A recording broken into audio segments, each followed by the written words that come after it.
Good afternoon and welcome to this meeting, special budget meeting of the municipality of Dutton Dunwich. We'll go ahead and open the meeting. Clerk Tara. Moved by Drouillard, seconded by Pemberton, that the meeting of the Council of the Municipality of Dutton Dunwich opens at 4:30 p.m. All in favor? And that's carried. Does anybody have a declaration of pecuniary interest? Seeing none. We'll get right into the budget. I'd just like to get our CAO Tracy's thoughts on how you want to proceed, in what order, and the best way to go about this meeting. I think we'll go in order of the budget binder. We'll start with capital, and we have Tim online if we want to go down to the water capital. If so, Tim can be off the hook. We've got Marie on the line. We've got Dan also. There's detail sheets for all the capital projects that were listed. So to kind of give council an overview of why they're there to start with before we start these discussions. Did you want to flip down to the water or sewer, or do you want to go in order? So it's totally up to you guys. I just don't want to keep staff on here longer than they have to be. So yeah. We can do water capital. Should they be around for the operations as well? Do you want to flip to that at the back of the book then right away? We could do that. Yeah. Because water and sewer has nothing to do with the tax rate. We're trying to get the tax rate budget tonight, so we can quickly go through the water sewer budget if you like, and then Tim's like I say, off the hook. So with council's approval, we'll do it that way. Okay, Tim, you're going to be up first. Okay. So we'll find capital items.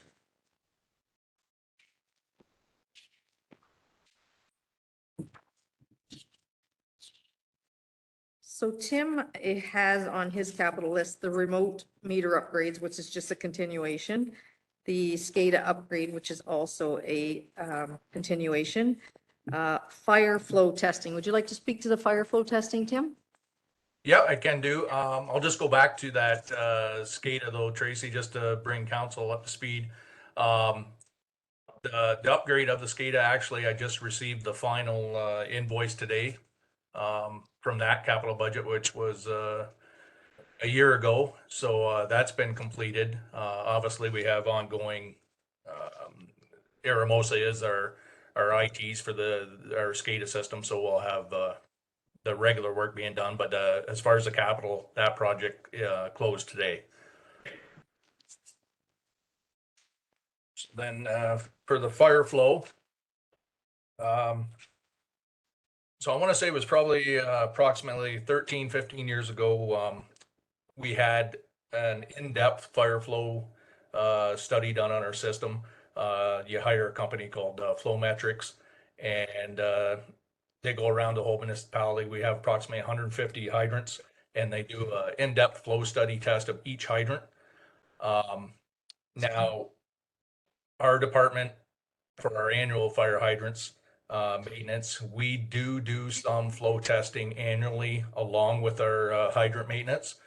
The issue there, and the ministry is fine with it, as long as we're doing some. We'll pick different areas each year because it is quite a time consuming, it is a big issue to do this flow testing, and this company that we hire, we actually have higher tech equipment than what we use, so it's pretty precise. So it's good to have them coming, every so often. Like I said, it was probably about 15 years ago we had this done, and that'll give us a really good idea of what our flows are like throughout the municipality, especially with all the development on the go. It gives you a better picture of where we're at.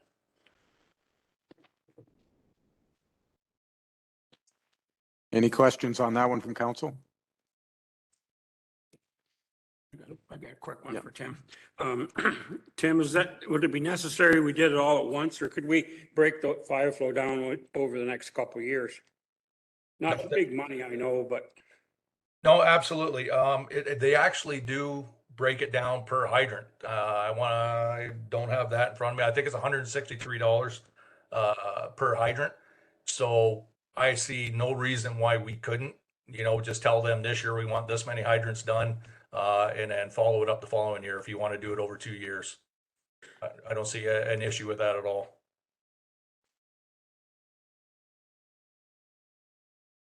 Any other questions of council? Okay, we'll come back to these then and deal with them, but that's a good point. We could divide by 2, so that may make a difference. Councillor Drulard. Just before we go any further, I noticed that the SCADA upgrade is twice in the water budget and once in the sewer budget. So the water and sewer are totally separate, but it's listed twice in the water budget. So I'm wondering, That's my mistake. It should have been, that was carrying forward from my sheet last year. It should have been deleted because I put the 2022s at the top. It should have been deleted after that one. It shouldn't be in there twice. You're absolutely right. so is that affecting the total? Yes, the 50,000 will come off.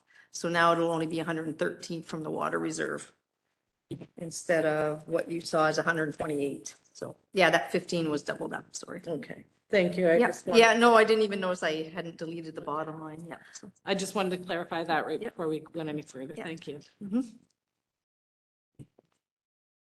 Okay, next item for Tim.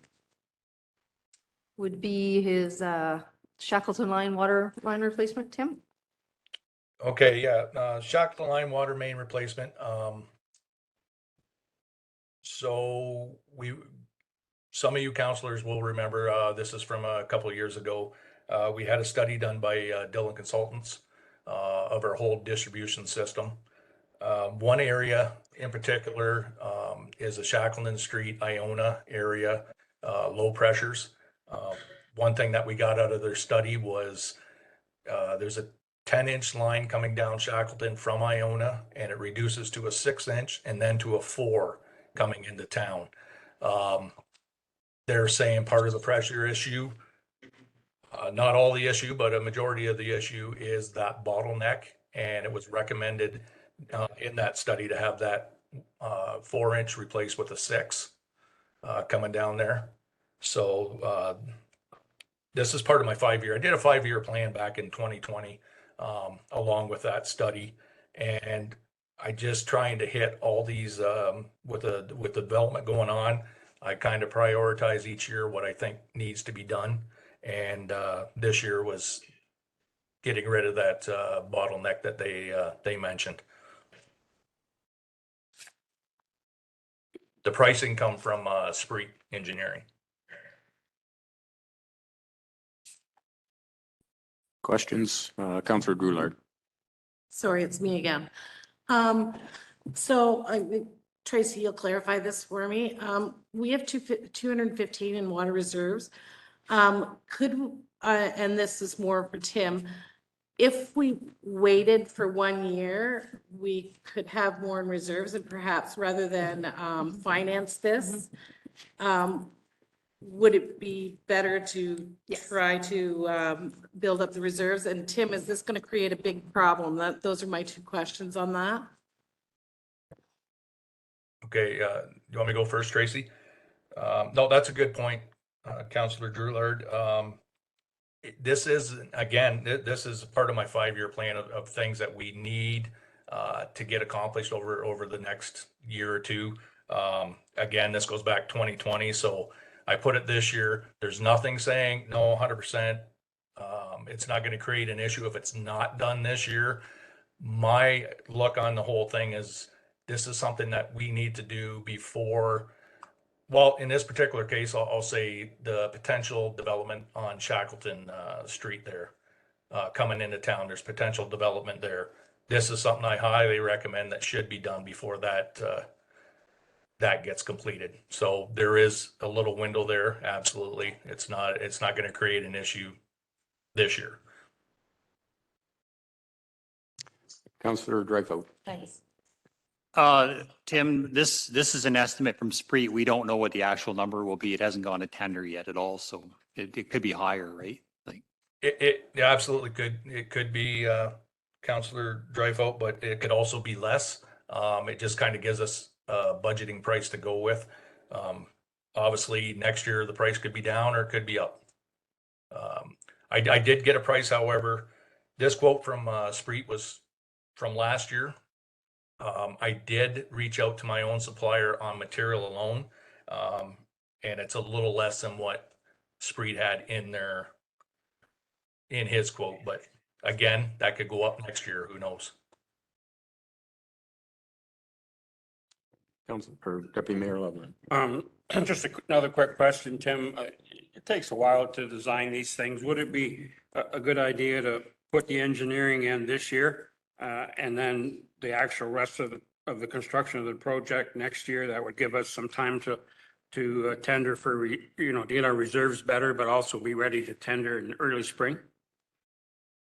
Yeah, absolutely. Yep, this hasn't even went to the table for drawings yet, so that's something that we can accomplish this year and then go full bore ahead next year. Do we have an estimate on the engineering? Or Spreet could probably get us one fairly quick. That's part of the pricing in here was 40,600. Engineering, surveying, drafting, design, tendering, payments, and completion form. Okay, thank you. Missed that. That's okay. Further to that conversation about building reserves, do we need to look further at this in either the flat charge or what we bill for water, an adjustment there to make sure we are building reserves for this type of project? You got that one, Tracy? Yes, we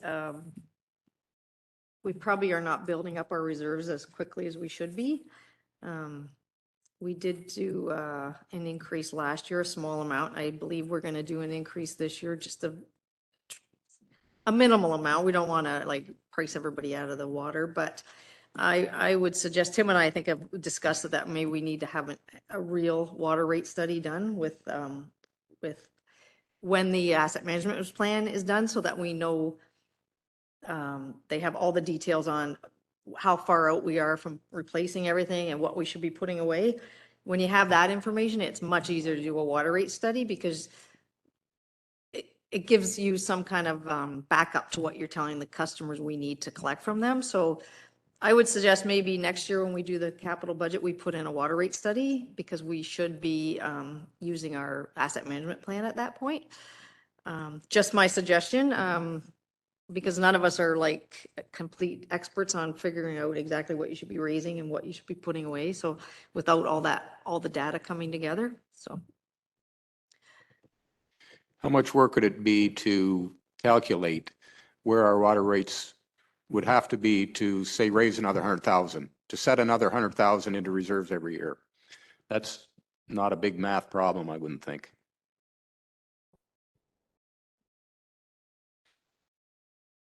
I can't see that being a problem, Tracy. No, because I based your budget this year on keeping the numbers the same.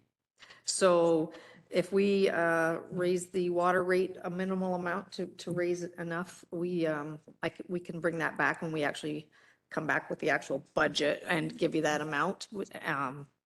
It would, to get an extra 100,000, I think it would be minimal on the water users because it's based on volume, of course, right? So yes, I can definitely bring that back.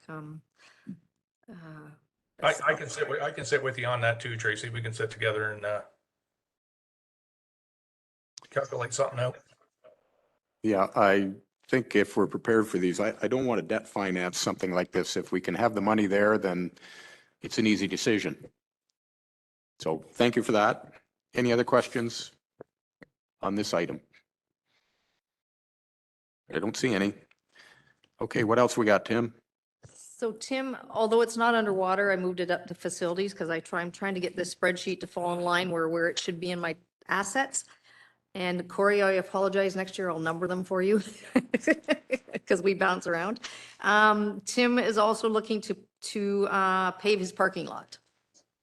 So Yeah, just recycle asphalt. I got a price on doing recycle asphalt on both the fenced in area and our actual parking lot. As you know, if you've been down to our shop, we have a lot of times we'll pile of topsoil out there and loader going in and out or backhoe in and out.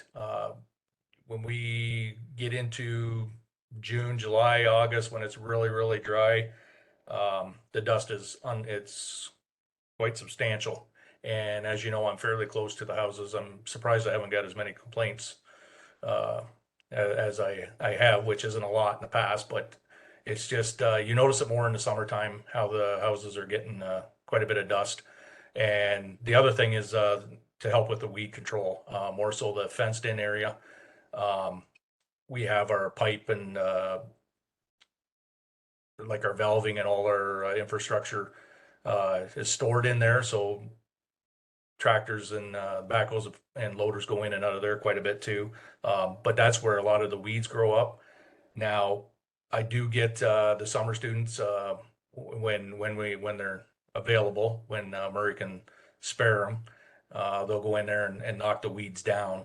What used to be done way back in the day, you just can't do it anymore. We used to, you could spray for that kind of stuff, but you don't want to do that anymore. So it's very hard to control the weeds out there, and it does not look good, for our neighbors around us. So this would definitely help both those situations. Any questions from council? Tim, are you doing anything now for dust control? Are you using any brine that we're putting on the roads or anything like that? Yeah, so, same thing. Sometimes I'll place a call to Murray, whatever, and they'll send the trucks over and lay it down there. But um, that only lasts so long too, and they got the back roads that they're doing and everything. So it's just a matter of keeping up, basically, Mr. Mayor, with it. It's not lack of either one of us not trying to do it. It's just it's hard to keep up with it. Okay, fair enough. Anything else from council on that issue? That's the end of Water's capital. Do you want to just flip through the operations quickly? Well,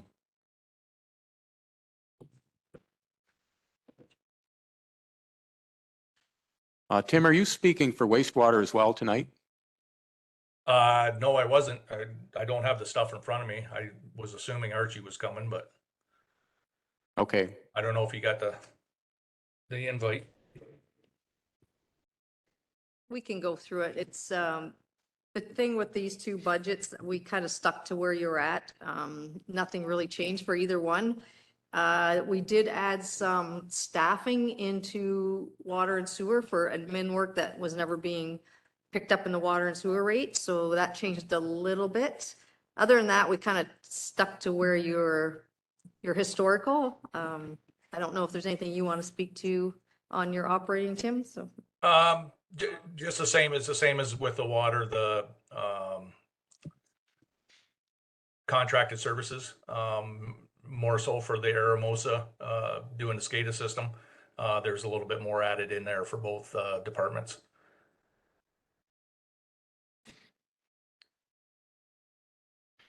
anything from council? There's no surprises that you foresee in here, Tim. It looks like you just photocopied last year's budget, basically. Yeah, pretty much. It's pretty close to the same. There was a couple of things, Mr. Mayor, that we had. I'm trying to think of the other one. The one for sure was the contracted services. And I think the water tower went up a little bit too, just because of the equipment in there. The type of pumps that we use for our chlorination out there, they have these specific tubes in them, and they're quite expensive, and they seem to be going up every year. And we usually go through about 6 or 8 of them, and there's nothing to them. They're just little tubes, just your basic tube, but they are crazy expensive. Okay, anything from council on this? The only thing we're going to look at is what would it take to build reserves in the water department then? With Tracy, you guys can come back with something to that effect. Yes, I'll absolutely sit down with Tracy, and we'll see what we can come up with. Okay, thank you. Yep. I think we'll just skip over wastewater then if, I got a quick question. Go ahead. Capital and wastewater. Um, We're showing a couple of grants in there, one for the gas tax and the other for OCIF funding. And I understand we're going to have some major expenses there, but I kind of wonder if we shouldn't be actually, I don't know if if we'll spend anything on the sewer plant this year, the way Dillons are proceeding with that report. And there also isn't that same demand to get going as quick as there was.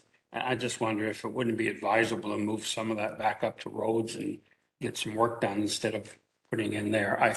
I would really rather see if we have to borrow money that it's for the sewers rather than anything else. So just a thought I had. Yeah, Ken and I did have that conversation, and this just kind of stems from all the reports we've been taking to the ministry that where we're coming up with our own, helping ourselves. But I agree, we're nowhere near ready to start the wastewater treatment plant. So by all means, we could take that OSIF and gas tax and move it up and get Center Street going, or, you know, the Marsh Line, whatever council feels should get done. does that need to be spent for certain things at a certain time frame? Nope, nope. I just fill out a report what we're gonna spend it on. If we don't use the gas tax, I do have to report that it earns some interest, but we usually use it, so we don't usually have to report on your interest. OSIF is just whatever you choose. Obviously, it's got to be within guidelines, right? Yeah. But anything on a road or a bridge is certainly going to fall with under that funding. So. Okay. Anything else from council? Yeah, and then wastewater didn't really have any, all his projects are ongoing, approved last year and not started, or the wastewater treatment plant, so.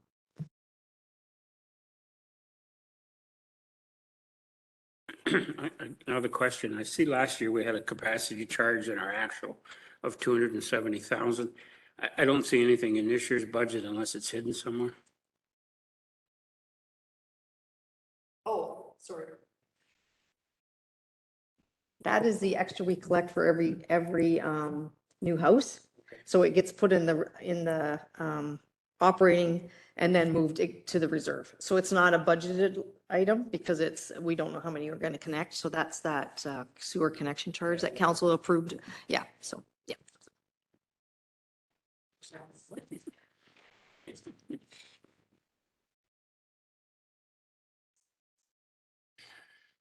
Okay, anything further on wastewater? We did implement the flat fee, that was a year ago. And that's helped quite a bit. 177,000 last year, and you're budgeting 164,000.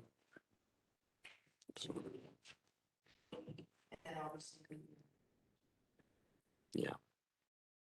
So what are the connection charges? Just just per house? Is that how it's working out based on? Per single household, it's 12.5 now. Unless they were grandfathered in at the time of subdivision signing, and then I think it's 7,500. And it's something we will talk about again when we do our fee bylaw. They probably should go up by inflation every year. So.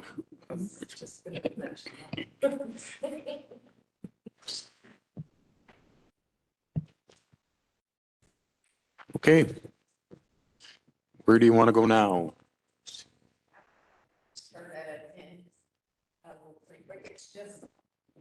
It's just the replacement of the server that runs the whole municipality. Okay. So, Are we finished with Tim? yes, Tim is good, but I think he thought he might stick around, so. Yep, you're welcome to stay, Tim. Yep, I'll hang in for a little bit, Mr. Mayor, just in case something comes back around. It's exciting stuff. You'll be glad you stayed.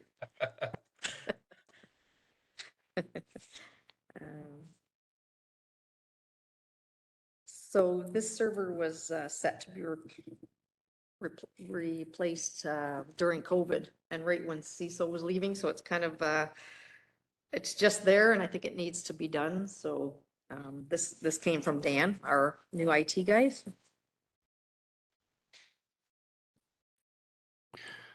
So it's a necessity in your opinion? Yeah, we probably could, if that went down, we might be in a bit of a pickle. Yeah. So, And yeah, are for there sure. security issues as well?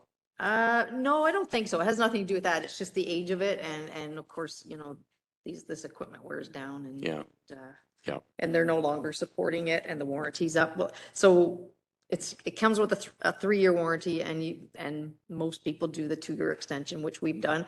We're coming out of that 5 years now. So, it's just probably a precaution to have, something like this. So. Any questions from council? No, okay. Next one. And I believe, did council all get a chance to talk to Colin on any questions they had on the fire? I spent considerable time with Colin the other day, and Murray has joined us, and he may be able to offer some assistance with the fire department as well. So we'll start and go through the list. So my apologies, Tara has it up, but I didn't make you a sheet for the fire master plan, but Tara has it up there. Colin didn't really talk much about it. But it's something he feels that so his blurb is the master fire plan will be a roadmap for growing community for the next 7 years. This will provide guidance to ensure the fire department is in step with best practices and growing trend moving forward. This is a common exercise in most municipalities to determine proper service levels and work in cooperation with other fire departments and internal municipal staff. We have the Dutton Dunwich Fire Department currently has not had an external overview of the fire department. And the community risk assessment is a legislative requirement in 2024. So going forward, he will need that. I could try and answer any questions. Murray can maybe answer some questions on this master plan. So, and he's got it in for 37,000. Any questions from council on that item? I expect it would be a outside consultant come in. Is that what happens here?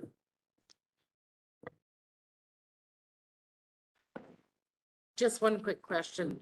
You answered my question about, when and if it was mandated, so it's coming, and I kind of thought that because I do attend those meetings. My other question is there only a select number of consultants, or is this something that we can kind of look around and see if we can come in at a bit? I mean, Like every other thing, there's Like- only limited consultants, but I'm Of sure we course. could certainly shop it around. shop around a little bit. Yeah. I mean, yeah. I understand that it's going to be a necessity and it's going to be a living document that's going to be changed all the time. Mhm. But if we can come in under that, that would be lovely. Yeah, yeah. Yeah. Yeah, for sure. And I'm not exactly sure. Colin's not here. I don't know where he got his estimate. So, that would be we can certainly find that out from Colin if how many people he knows that does this or. Just to comment on that, in 2024 is good information. When I spent time with Colin, he's got quite a shopping list here. But next year, he doesn't anticipate very much. So whether that influences the decision here or not, I'll just throw that out there.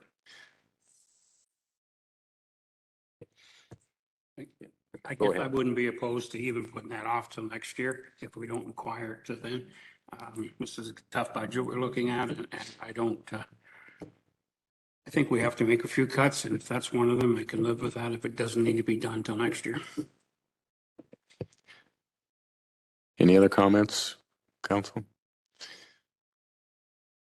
Not everybody's going to get what they want, so there will be some decisions made here. So I think I agree with Ken that that's one that maybe we can, I hate the word defer, but put off for a year. So, okay. And I think too, maybe because of the election, we couldn't start budgeting until the new council was in place.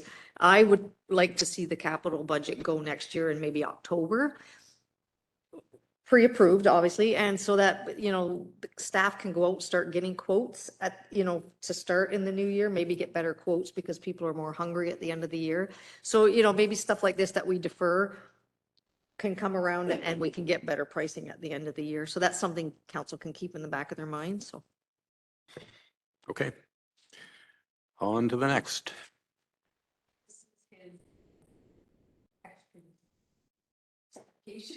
Yeah.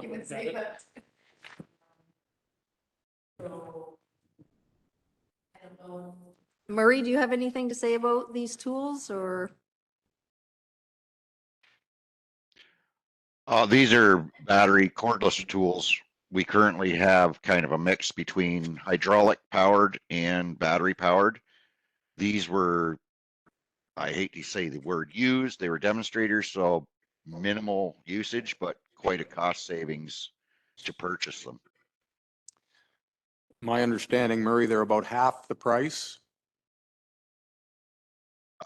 I believe that is correct, Mr. Mayor. I did hear that number thrown around once, about a 50% discount. So it's, Yeah. That's what Colin, if my memory serves me correctly, told me. So it is a pretty good deal for these tools. Any questions from council? Okay, I just have one, and I was well, I had what is the cost for the new? And the other thing is there any warranty on this equipment? Because if we're looking at, used equipment and you're looking at a life of 2 years, but there's warranty on new, do you understand what I'm getting at, Murray? And I don't know whether this is a question for you or whether I just need to hold it. yeah, it's a great question, Councillor Drulard. I don't have an answer as far as warranty goes on them. That would be Colin had been dealing with the distributor, so unfortunately he would be the one to answer that. Yeah, and I love when people are looking for cost savings, but I just want to make sure that if it's a cost saving, that it actually is in the end a cost saving, because if it's only got a 2-year life expectancy and there's warranty, and so I'm just want to make sure that we're getting what we're wanting with the money. Councillor Pemberton. Hey, Murray, not sure if you can answer this or not. They've got 4 tools listed here. If we were looking to maybe do 2 this year and 2 next year, would there be 2 tools that you have that you would say are in better shape than the others that would last another year? Currently, all the tools that we have on the units are fully functional, because they have to be. Spreaders and cutters are probably the ones that you utilize the most.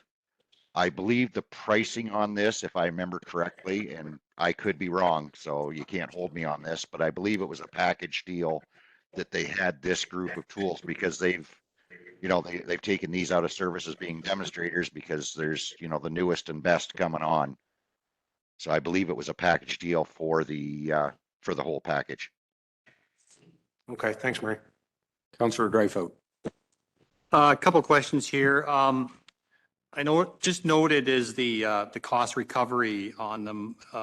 So I'm understanding that for the use of them on 401 accidents, we charge the MTO. So there is a possibility of cost recovery over the next number of years. So yeah, that's my primary thought is like, at the end of the day, I think that's that has value to us as well. So the other question I have is, what are we using now? Is it hindering us from doing it properly? I guess that's my question. So. Excellent question, Councillor Dreyfus. No, we have hydraulic tools that we are fully versed in using and work very well. These add a little bit in as much as you're not, you don't have to be tied to the hydraulic pump. It's a gasoline powered unit that's pumping. This is totally one unit, has the battery pack right in it. As far as cost recovery, we do charge the MTO every time we get called out there. We can charge back to a maximum of 3 trucks. Off the top of my head, I can't tell you what the rate goes out at per truck right now. So whether we use the tools or not, we are billing the MTO. So there is a cost recovery for every 401 call that we have. We do not have that, anything that we provide service within the municipal boundaries of our own, like on our, say, Talbot line or Curry Road, that kind of thing. There is no charge. That's a service that we offer our ratepayers. But anything we do for MTO, it is billed back out at whatever rate the MTO sets. Councillor Pemberton. So in saying that, then I guess my question is, when you get a call out to the 401, with the number of guys showing up, I know there's limitations on what you can bill the MTO. By the time you pay your guys, pay your truck, pay your fuel out there, is there actually any cost recovery on these tools? Or are you just paying for what's already out there?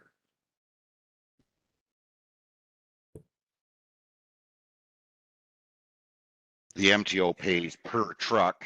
If we're responding to the 401, they pay a maximum of 3 trucks, which would normally be our rescue, our lead pump, and our tanker as traffic control. So you're looking at a maximum of 13, 14 guys at the most out on the 401 for however long the call lasts. I believe, and Colin may correct me if I'm wrong for sure, but I believe it still works in our favor to provide that service. That's been a challenge in times past, getting the monies, but they're doing a good job of getting it collected now. Murray, just a question you might not know. Are we actually billing insurance companies for out of municipal? So if there's a car accident in the municipality of Dutton Dunwich and it's not a Dutton Dunwich resident, are we billing the insurance company for that call out to that non-resident? Do you know No. off the top of your head? Not that I'm aware of, Tracy. Okay. One of the things would be the confidentiality, privacy. We usually, we'll get the license plate number off the vehicles involved, but as far as personal effects in the vehicle, we're not supposed to be looking at that. Yeah, I believe that we can charge them back, but I'll talk to Colin about that. Thanks. Councillor Drulard. Okay. This would be for you, Tracy, and you won't have this off the top of your head, but just something. What has the 401 recovery been in this past year? Oh, look at you. Well, this is gonna be a little low because I just got in with it at 38,167 in the reminder. Mm-hmm. Just recorded one, which might have been for 22. Yeah.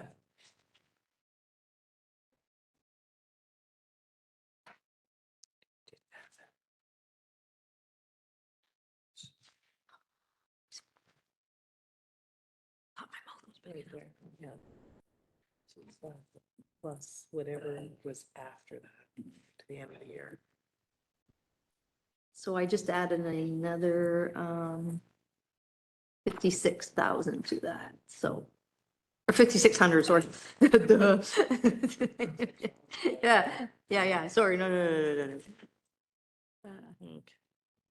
Perfect. you From say your, eight. from your book, right? So Right, it's in your yeah. book, Okay, perfect. And if we're coming ahead, well, then there is benefit to it. Yeah, so we're up to 42 Yeah. for the year. Thank you. Whether a thorough analysis of cost recovery, would take some time. But anyway, there is some income coming in there. Just out of memory, and we'll confirm this with Colin, I believe these tools are treated as new as far as warranty, but I could stand to be corrected on that. So anything further on that item? Okay, on to the next. So next is the bay doors, which I think we have all kind of agreed it can be deferred. So I don't know if we need a discussion on that or not. It's totally up to council. And Colin said if he has to give something up, that's the first one to give up. So scratch that one for now. unless you're going to argue that one, Deputy Mayor Lovell. I was gonna argue that we don't do that this year. Okay, thank you. I saved you the time, eh? All right. So next in your book would be the self-contained breathing, the filling stations for the self-contained breathing apparatus. I think, Murray, you're quite knowledgeable on this item and how it's been handled. So, Councillor Drouillard, do you have a question first? I'm just gonna pop the question out there right off the top. Would this be eligible under OCIF if we move that money around? Look into that. I don't think so because the OCIF is an infrastructure, but I don't know if that, I'll definitely look. Yeah, no, that's a good question. I had it on my little note, so, I just, That's a great question. I will look into that. yeah, because if we're moving that back around, that might be Yeah. a place where Yeah. we can, Yeah, yeah, because usually you think of infrastructure as your roads and things, so yeah, Right. definitely, yeah. Murray, you could bring council up to speed. What are we doing now and what are the challenges with that? Well, currently, if we use any air out of any of our air bottles, which we change systems over to an MSA 4,500 PSI self-contained pack now. Currently, if we use any air, we have to contact a firefighter from Rodney, who has been very accommodating when he is home. We take the tanks, then we have to load them up in one of our personal vehicles or in the rescue truck and transport them to Rodney to be refilled. We also have students in their firefighter 1 and 2 schooling currently, so they're filling the bottles at wherever they're taking their class, usually Yarmouth, and filling them and bringing them back. So they're sitting on the truck full at all times. The challenge will be, like I said, we changed systems. We don't have as many bottles in reserve. And currently, if we were on a call, we quite often end up calling West Elgin to assist. We would have to get one of them to go with us and we'd have to go to the Rodney station to refill. So we have a time and a mileage issue with it. So far it's worked well, but we can only depend on our neighbors for so much before, we might overstay our welcome, as it were.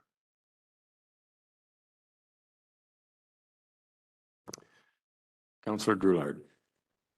I was just, I was just kind of having a sidebar, sorry, Murray, with Councillor Pemberton.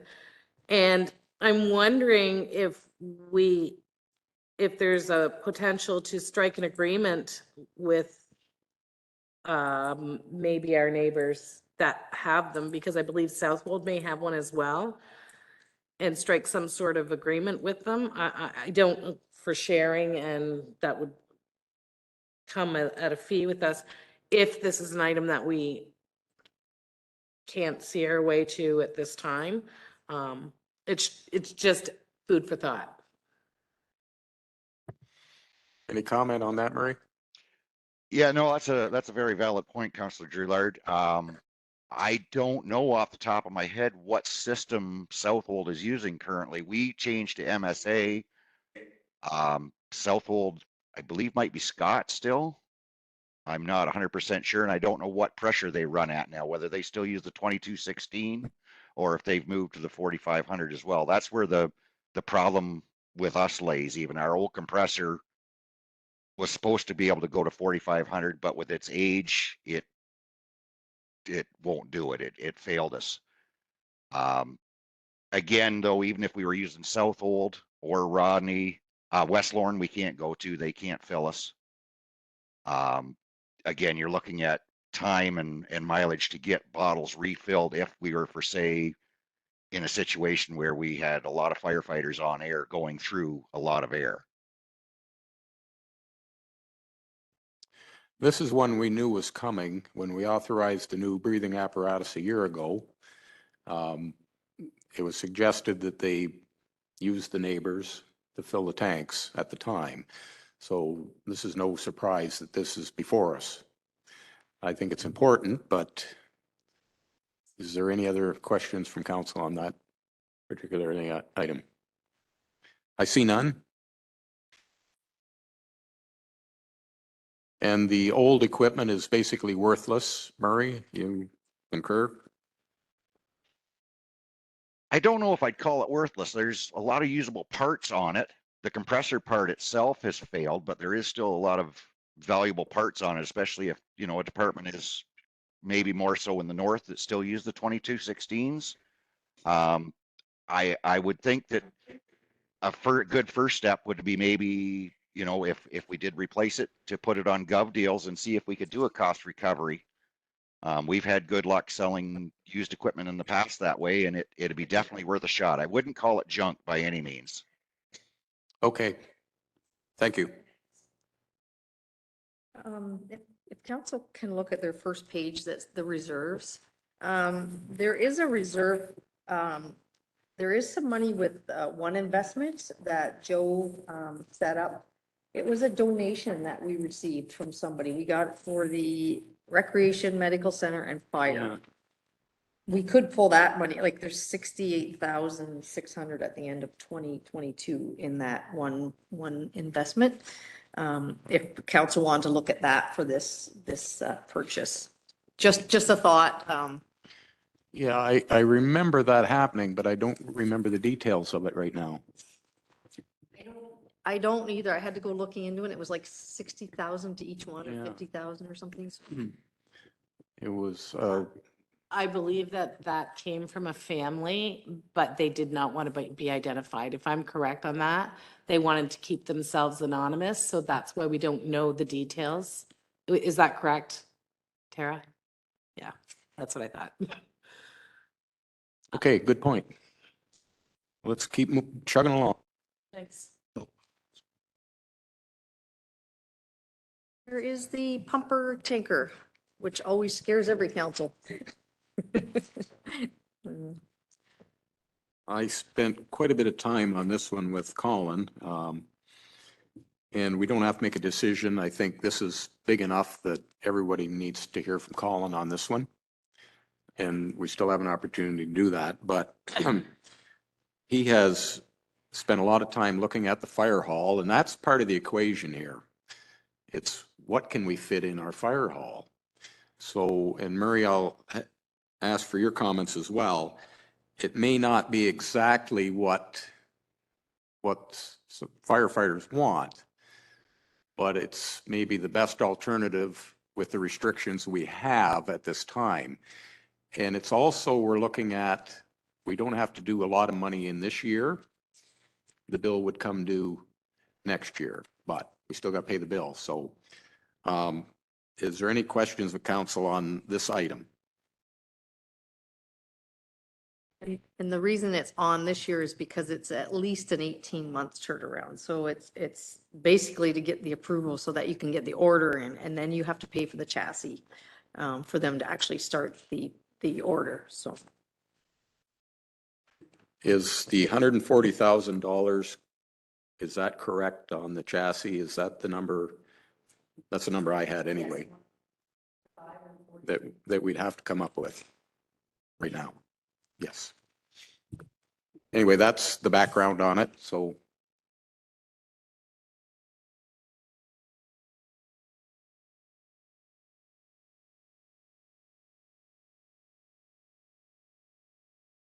Murray, you and I had our conversation on this item, and I know Colin shared his vision with the firefighters, and I think you all have bought into this particular vehicle.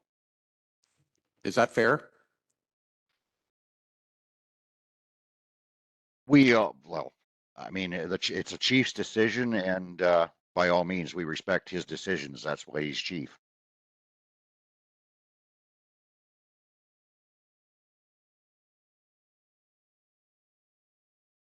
Good answer, Murray. Didn't say anything. Sorry to put you on the spot there, Murray. Colin's not here. You can say whatever you want. I think, we talked about it. There's some things you'd prefer to see on a truck, but they just will not fit. Yeah, like if you want a 100% bare bones answer, Mr. Mayor, it's My biggest issue is we're always fighting with a small haul. We're limited to, I think it's 33 feet or something like that is our maximum length of vehicle. And my only thing is with this, that's one reason why we went with pump 7.2 when we bought it in 2012. One of the reasons that we bought the particular style of truck we did was it doesn't have a hood sticking out the front, which takes up 6-7 feet of room, and which is floor space we don't have. The truck in the pictures here that you're looking at has a extended bumper, which we would not be able to have. So that immediately takes away any hope for a trash line in the front, which is one of our go-to lines on a vehicle fire or grass fires. I believe the one in the picture also is might be Clearview Fire Department. They actually have a remote nozzle on the front that can be controlled from in the cab for grass fires. We again would not be able to do that. We would have to have a bumper that basically tucks right in tight to the truck because we just don't have the real estate to fit anything bigger. Murray, with I don't really know the layout of that building, but I know that you want the doors replaced and you want them a little wider. If you were to take that hall and change it to a 3-door, is there any way of stepping out the end bay somehow so that you could fit like a truck with that back bumper, or is that just not possible? I don't know the layout of the building. I don't know if you could do a step out to replace the door. It'd be pretty expensive. Yeah, expense wise, I think we'd be looking at a lot of money, and the farther we go towards towards the town hall end, the less real estate we have out front. So we'd almost have the truck out on the road to get back into the doors. Yeah. And I was thinking going out front, and that was going to be my next question. Would you have enough room to get the truck in and out? So, yeah. So, But I think the savings on, you go to a custom cab versus something like a Freightliner is $200,000, maybe more. So just food for thought. Any other questions on that? We can leave that in for now until Colin comes back, I think. It's, we're gonna have to pay 150 grand anyways this year for a chassis, so. Yeah, and then it's already in next year's budget. So everybody be aware of that. Excuse me there, the bottom line is our building's getting too small. And it's something we're gonna have to look at down the road. And, we keep, I guess the bigger thing is what level of service are we providing to the community through the equipment that we have, and is it sufficient?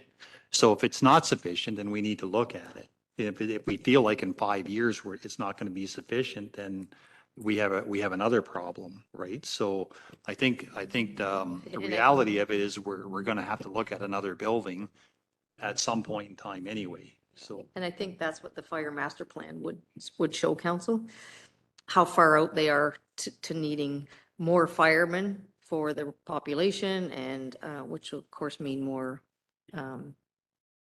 health and safety, like the equipment, the trucks, everything. So, yeah. I don't know how many times I've heard this story and talking to other councilors and mayors. Growth, yeah, this is terrific. And I get that quite often. Now I need a new fire hall, or I need another fire truck. So, and we're aware of that. We do need a fire hall. We got to look at that and somehow plan for the future, but not this year.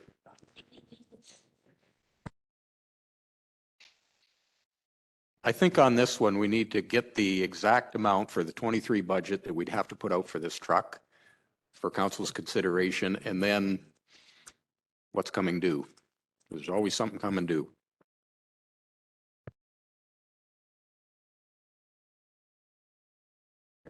So next is, I didn't put a sheet in for Murray's sidewalks because that's an annual thing of 40,000 tax rates for. And then the next would be silver.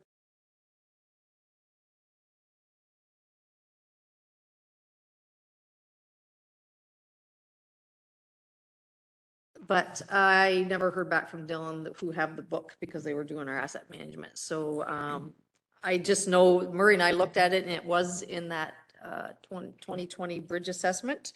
to be done, and we took the price that they had in 2020 and we kind of doubled it because everything has doubled, so. Any questions? Murray's here to answer.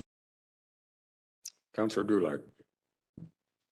So right off the top, I'm gonna clarify, is that the gram? Yes. Yeah, okay, just wanted to clarify. This is not a project that we're going to be able to complete this year. We won't be able to complete this project this year. We don't even have engineering and plans for it, is that correct? That's correct. We don't. It was identified in the Spreet and Associates bridge assessment, but we never asked for any engineering on it at this time.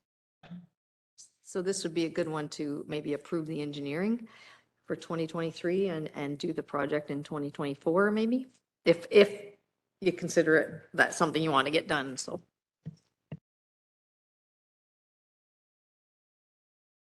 I like the way you think. Murray, how bad is it?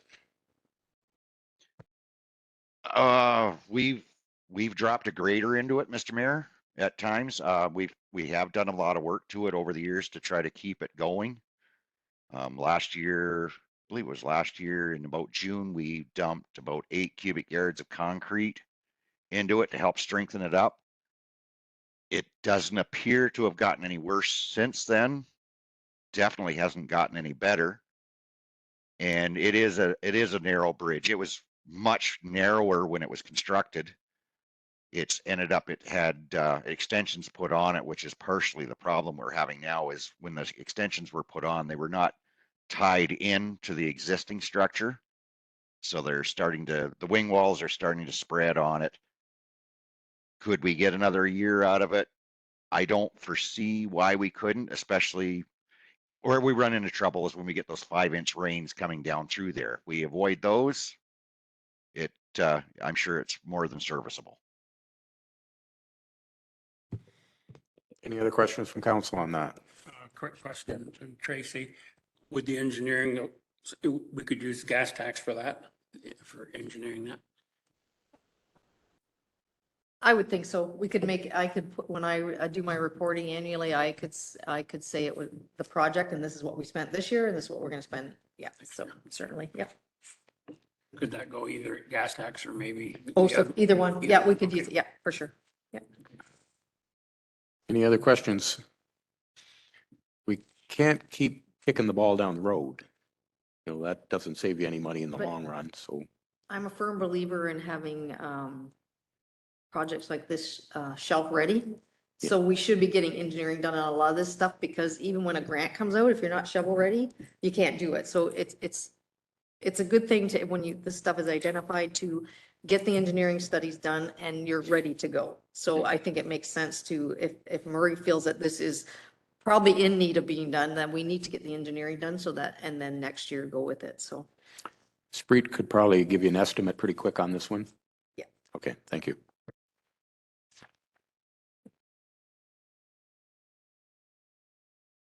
Next up, Murray, you're still on the hot seat. I'm still here, Mr. Mayor. Okay, Okay, now it's marsh we line. can't see you though, so we're not sure. Marsh line, tar and chip. Is there any questions? This was part of like a 3-year program that didn't quite get carried through, so Councillor Drouillard. It's pretty much the same question, Murray. Do we have the engineering and plans in place for this? This one here, I don't believe we would need engineering. It would require a bit of gravel, which Marsh Line is on the list to be gravelled this year.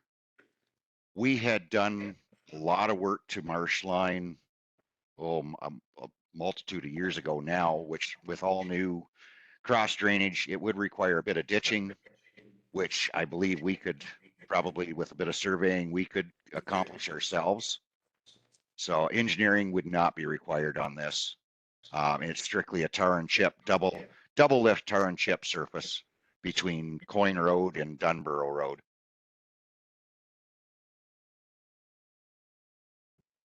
Anything else from council? Councillor Dreyfus. I'm new to this part of it here, but I'm just wondering, what is the main reason why we would tar and chip this road? Is there a problem with the road, or is it to improve our just the quality of driving, or what's the main reason for it?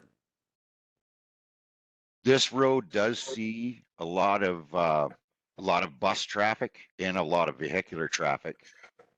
And so therefore it requires grading much more often. It is through a rather wet area, hence the name Marsh Line.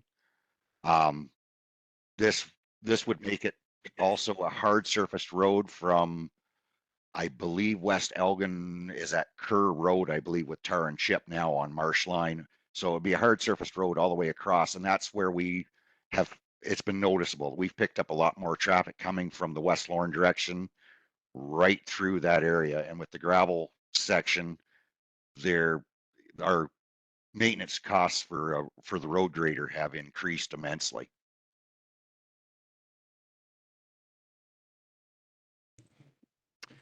Anything else from council on that one? Murray, the base and the work would be minimal that you would need to do to be ready for tar and chip. Is that true? That's correct, Mr. Mayor. We built that road up. Like I say, I can't remember exact dates. I could probably find that number for you tomorrow, but we had built that road up with a bunch of recycled concrete that we'd crushed at the landfill years ago. We built the road up quite a ways, which at the same time, we put all new cross pipes in it and drainage, done some ditching. I'm not going to say there isn't some ditching that we could still not do that would help it, but the minimal amount of work would be required on it. It's already on the list to get gravel applied to it this year anyway, even if it remains a gravel road. So we just tie that in and then put tar and chip over top of it. Okay, thank you. Anything else from council? I guess my concern is that the condition of that road and through the wetland area there, I think that drainage is always going to be a problem. I'm not sure it's the first one I'd see tar and chipped, but I guess I don't think I want to support this one at this time, but that's just my own personal opinion. Any other questions on that item? Okay, on to the next. So this one is Center Street, so it would need storm sewer, and this price would also include any repairs to the underground, but it's not replacing the underground. So it'd be the curb, gutter, storm, repave. I guess, talking to Murray, this is one of our busier streets, and it is a bit of a flooding problem. I think, Murray, did you not say that we could be liable for some of those basements flooding on the corner of? They've made rumblings before at the apartment about it. I know the neighbor on the other side, he had been told by his insurance company he would no longer be covered if his basement flooded. And therefore, I don't know what he would have done if it had flooded again. He's since sold the property. So I wouldn't want to be the cause of somebody's basement flooding, that's for sure. And that section of drain, we flush it. Every time we have a flusher truck in town, we'll flush through it. It is getting very aged and it's not got the capacity that it requires. Councillor Pemberton. Was it storm water flooding or was it sewage backup? Because I know the one house was sewage backup. This was stormwater that we were dealing with in the apartments, especially.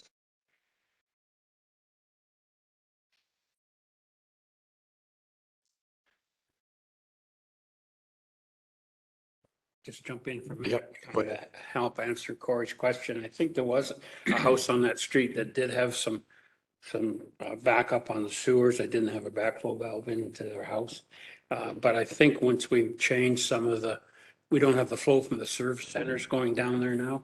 So I think that's kind of resolved that situation. And Murray can correct me if I'm wrong on that. No, since the sanitary has been rerouted from the service centers, we haven't had the cross flow, We still do have some issues of stormwater though backing up, just simply the fact that the drains can't handle it and it just starts backing up until it slowly trickles away. And we've had numerous sinkholes develop in the parking lot behind the apartment buildings, which we have repaired, but it's that we're getting more repairs now than we are actual pipe in that section of town.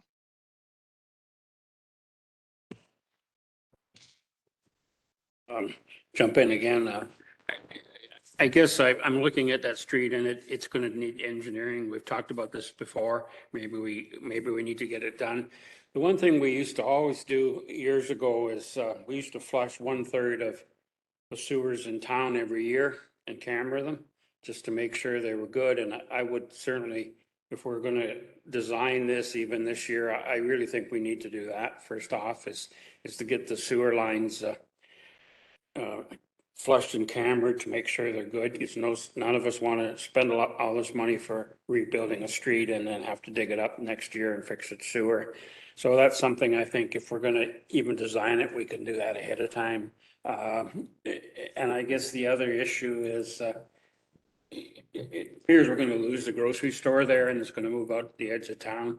It may be just as well if we could put the construction off until that store is no longer being used.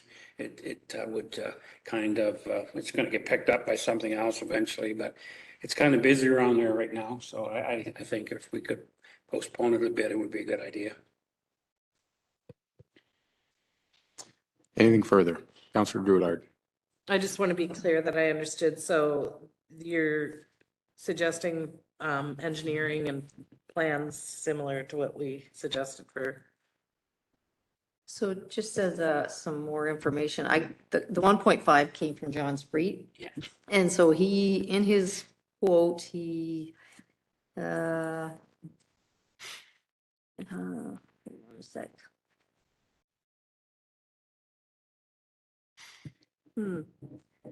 Oh, okay, he broke down the Erie Street, but he didn't break this, so he just said includes construction engineering, so.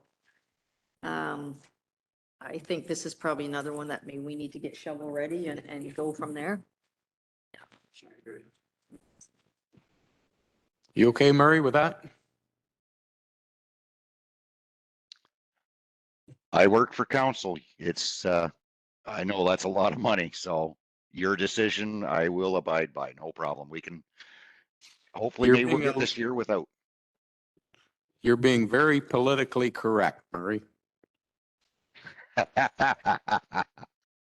Okay. What's next? This is the one that Murray's promoting.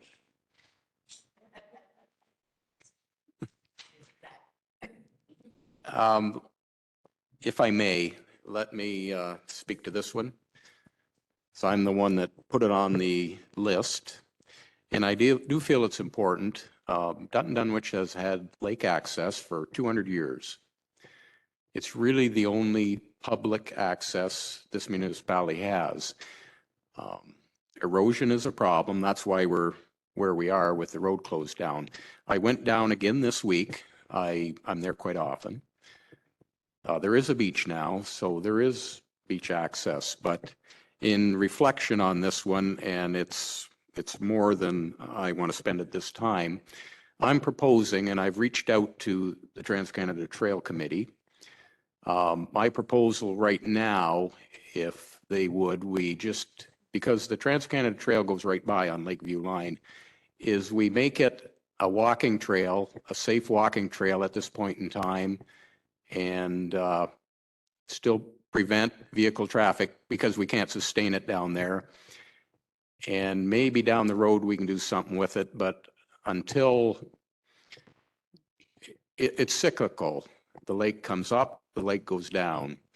Couldn't get a boat in down there right now anyway. So I think we should pull this one away this year. My understanding is Trans-Canada Trail has $7,000 left from a grant. It's not my money to spend, but there may be an option where people can still go for a walk, and people want to go for a walk and they want to go to the lake. So perhaps, Murray, we can do something to that regard.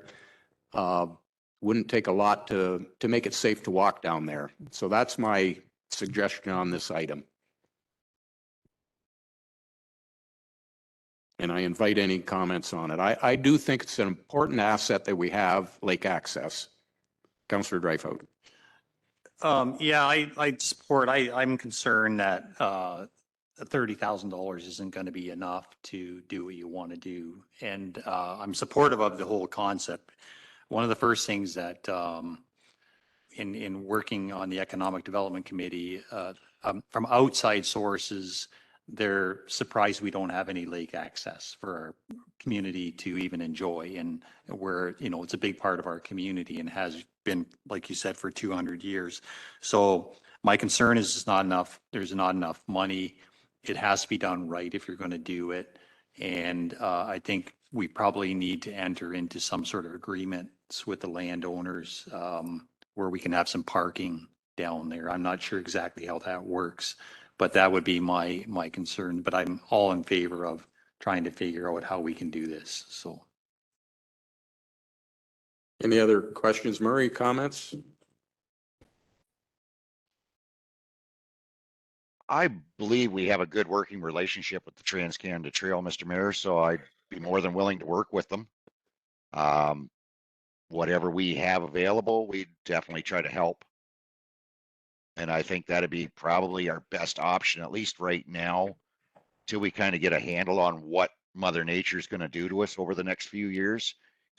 You're correct. It's a lot of money to spend on a short piece of road that dead ends with, you know, as Councillor Dreyfus pointed out, there is no parking set up at this time. So I think, you know, if the Trans-Canada Trail would be willing to work with us, we'd be willing to work with them. Hey, Councillor Pemberton. Yeah, I agree. I think it's a lot of money spent on a road right now. I like the idea of a walking trail. The only thing I would caution is the accessibility of four-wheelers and stuff like that, that might wreck your walking trail. So I would just try and keep that in mind somehow to maybe try and block access from that and just promote walking instead of four-wheelers. But I know that's a difficult task to accomplish. So, but just something to keep in mind. Tracy. I think too, Murray, maybe you and I should set up some meetings with the Conservation Authority, Trans-Canada Trail, maybe just, and I could start maybe finding some grants for erosion too. I don't know if that would fall under that for a grant, but I think there's, you know, there might be some partnership with the Conservation Authority to get that. I don't know. I'm just coming up with other ways that we might be able to get some help with this project. Yeah, Tracy, I agree. And there is some historic value in that area as well. I mean, you've got the remnants of the old wharf at Tyrconnell down there as well. There was a rich history in that area. Maybe we can play off of that a bit too and try to encourage maybe some funding through, you know, historical societies or something like that as well. I just want to make the comment that I don't think the conservation authorities have a lot of surplus money floating around these days either. So it may be hard to get them to take on a new project that's not one of their mandatory programs they have to do. So, but I don't have a problem with talking to them and see if there's anything there.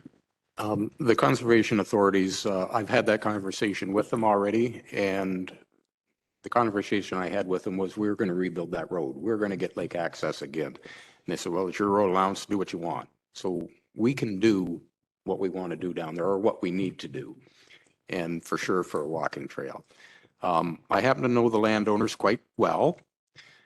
Murray knows them quite well. I can see him smile. They're not that hard to get along with. What really frustrates them is the all night in and out, the garbage all over the place, that kind of thing. So as a municipality, perhaps we gate it. You know, you have access from sunup to sundown or something to that effect. We have a lot of experience on Trans-Canada Trail with ATVs roaring around. We've got all the old walnut lines. So we can manage that, and we've been quite good at it. And this also, there is some protection in the Trails Act We have volunteers. We're not asking the road department to do it all. We have a very committed trail committee that I hope will take this on and will do a lot of the work on it. So if there's no further questions on that one, we'll move on. Next is the Morris Street in Iona, Murray.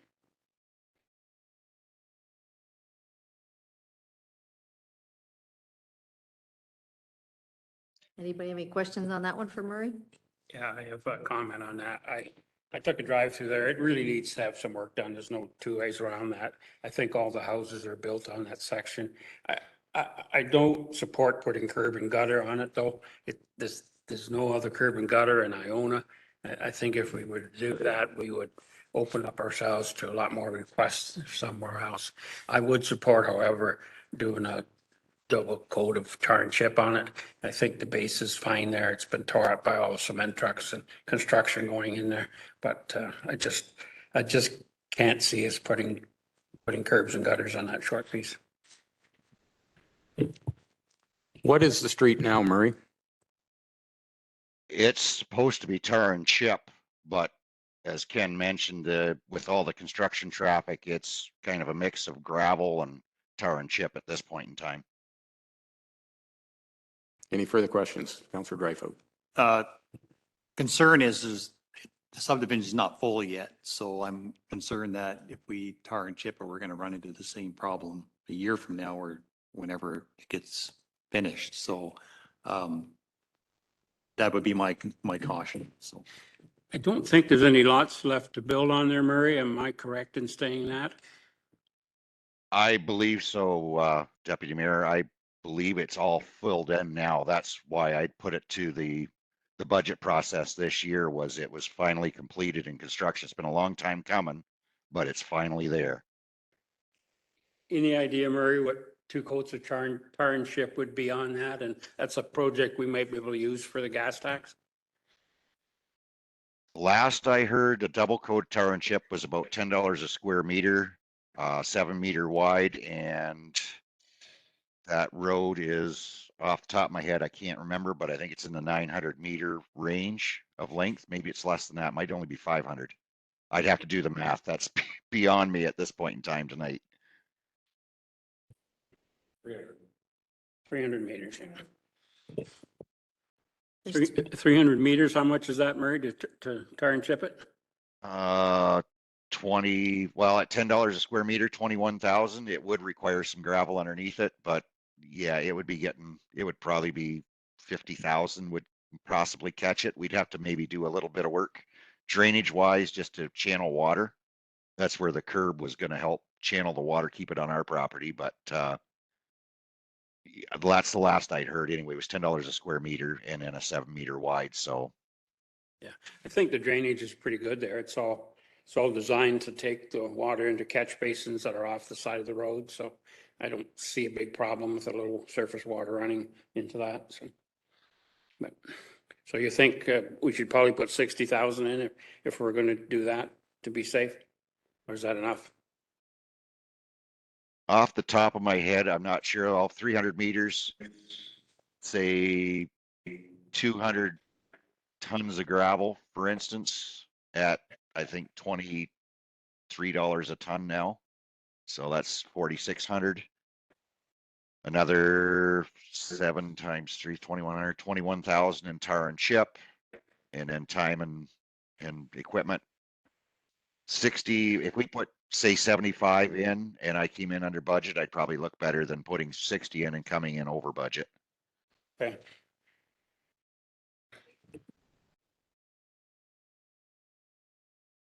Any further questions? Okay, let's move on. Next is replace the 2006 truck.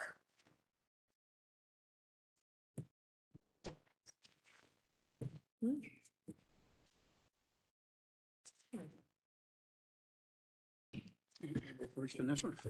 Yeah, go ahead. I guess I I did request some information on all the vehicles, and I know we got a list of what we own. I really am concerned, though, that we need a better handle on how many hours these trucks, how many miles are driven a year, what our costs are. I think that's stuff we need to know. That old truck is probably not worth a lot of money. If we were to order a new one, I'm not sure would even, that money you have in the budget would be enough, and I don't think it'd even be here this year. So I'm sort of thinking we should drive those things as long as we can.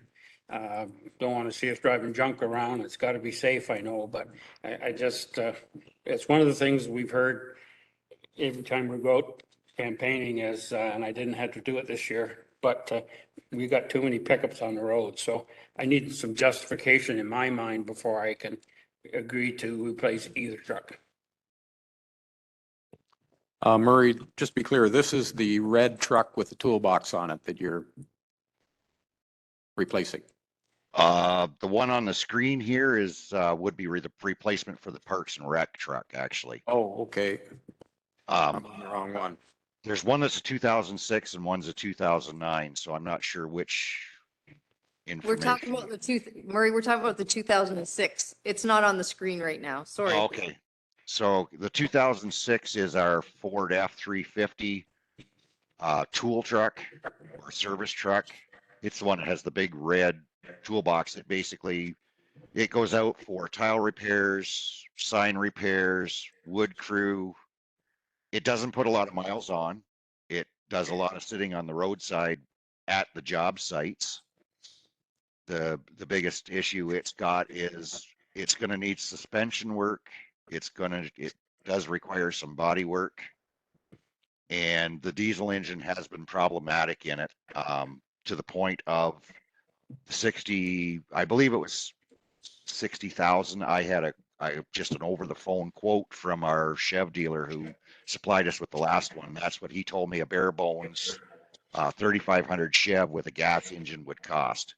That would give us 4-wheel drive, but you know, it wouldn't have any bells and whistles on it.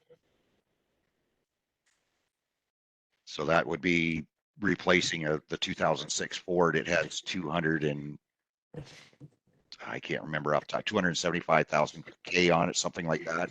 Not a lot of miles for its age, but a lot of idle time, a lot of just being used as a rolling toolbox. Councillor Dreyfus. Yeah, so the vehicles, I had a little bit of a look at it, but the 110, the truck number 110 that was sent to me is about 18,000 kilometers a year. It's worked out to, and the 114 was 22,000 kilometers a year. It seems like the patrol truck is the one that's over 40,000 kilometers a year. So it gives you an idea of the usage of the vehicles. So I'm feeling the same way. I'd like to get a better handle on all the vehicles and see what our needs actually are. So go from there. Councillor Pemberton. Yeah, actually, Merrill's asked it too, and I both just thinking about this. Is a F-350 required, or like would a 3/4 ton work, or is it too heavy of stuff putting in that, or for a service truck? The F-350 is actually overloaded now. Is it, okay. The helper springs are starting to fail on it as part of the suspension problem that I'm having with it. Murray, we don't want to spend a nickel on this truck, but if it gets to the point where you have to spend money and we don't want to do that, what would be the alternative? How would you get through the next year when this truck finally you park it? We do have our patrol truck that, you know, we'd only be putting like a portable toolbox in the back of it to go out and do signs, or, you know, come back, unload it and take different tools out to do tile work. I mean, we could make it work by all means. There's, it wouldn't, productivity wise, it wouldn't quite be there, but nothing is impossible. Okay, so, and I think council agrees, we don't want to spend any money on this thing. I am in full compliance with that. It's, I don't want to spend any more money on it either. It's at the point where it's 2006. It'd be throwing good money after bad Yeah, at okay. this point in time on that one. Sorry, Yep, Murray, sorry, Tracy. what truck number is that? Sorry, the F-350? The F-350 is truck number 110, 110. Okay. So last year in repairs, you spent just shy of $4,200 on it. Yeah, so. Yeah, and it would need that probably right shortly with the suspension that's underneath it. We'll have to crawl underneath it again and have a look. It does have to pass an annual safety every year because of its weight classification. My suggestion is if it doesn't pass safety, you park it and not spend money on it. I don't know how council feels about that, but that's too much to spend on a truck.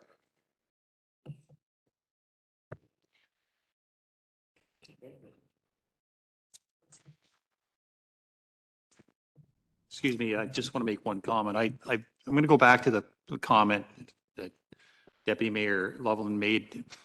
Get a handle on our vehicles because we should not be having these trucks.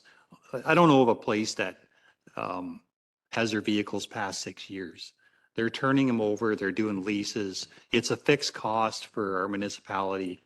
No matter how you look at it, you're never going to get away from the cost of a vehicle. It's just the reality of life. And to create a revolving pattern for all your vehicles is absolutely important. And it's also for the safety of your employees. We have to get these things certified all the time. And I think it's something we need to look at. It is a fixed cost. We're providing a service to the public. And it's something we have to deal with as a council. It makes sense to have a plan for your vehicles, absolutely, and they should be at the point where you can actually get some money out of them before you, like, I mean, when you're done with them and they're going to the dump, it's no good for anything. It's not good financial planning, but I did send council the list of vehicles, but we could sit and go through those a little better and anyway, that's just my, yeah, I being, like, that one's a 2006. It's now 2023. Like, I mean, kudos to the guys for keeping it going that long, so. Yeah, we actually purchased it used as well. It was a lease return. It was 3 years old when we purchased it. Okay, we're done with that one. Next item. This would be the 2 roadside mowers. Do you have anything to say about those, Murray? We have a 7-disc and a 6-disc that unfortunately we purchased them both the same year.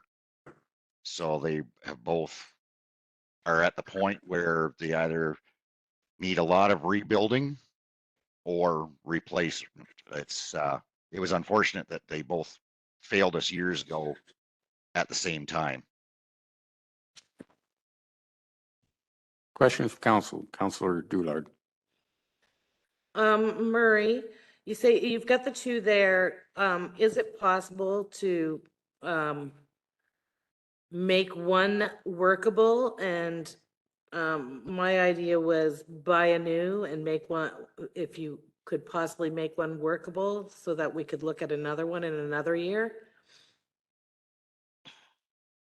That has been mentioned, Councillor Drillard, and without, we can pull it in the shop and by all means we can go over it. I'm confident that my guys could make it work. How long it may or may not run is the question, but we could definitely get one of them back up and functional again. Probably the 6-disc versus the 7-disc. The 7-disc we know has serious problems in the gearbox. The 6-disc with new seals and bearings, we might be able to get it through for another year. We'd hoped to put them on a 4-year plan, but that didn't pan out for us, and they have not stood up to the extra year for whatever reason.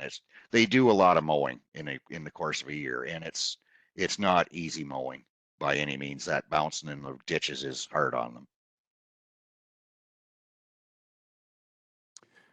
Murray, I had this conversation with Brian Leam at County yesterday, and they are not requiring fence-to-fence mowing in county ditches anymore.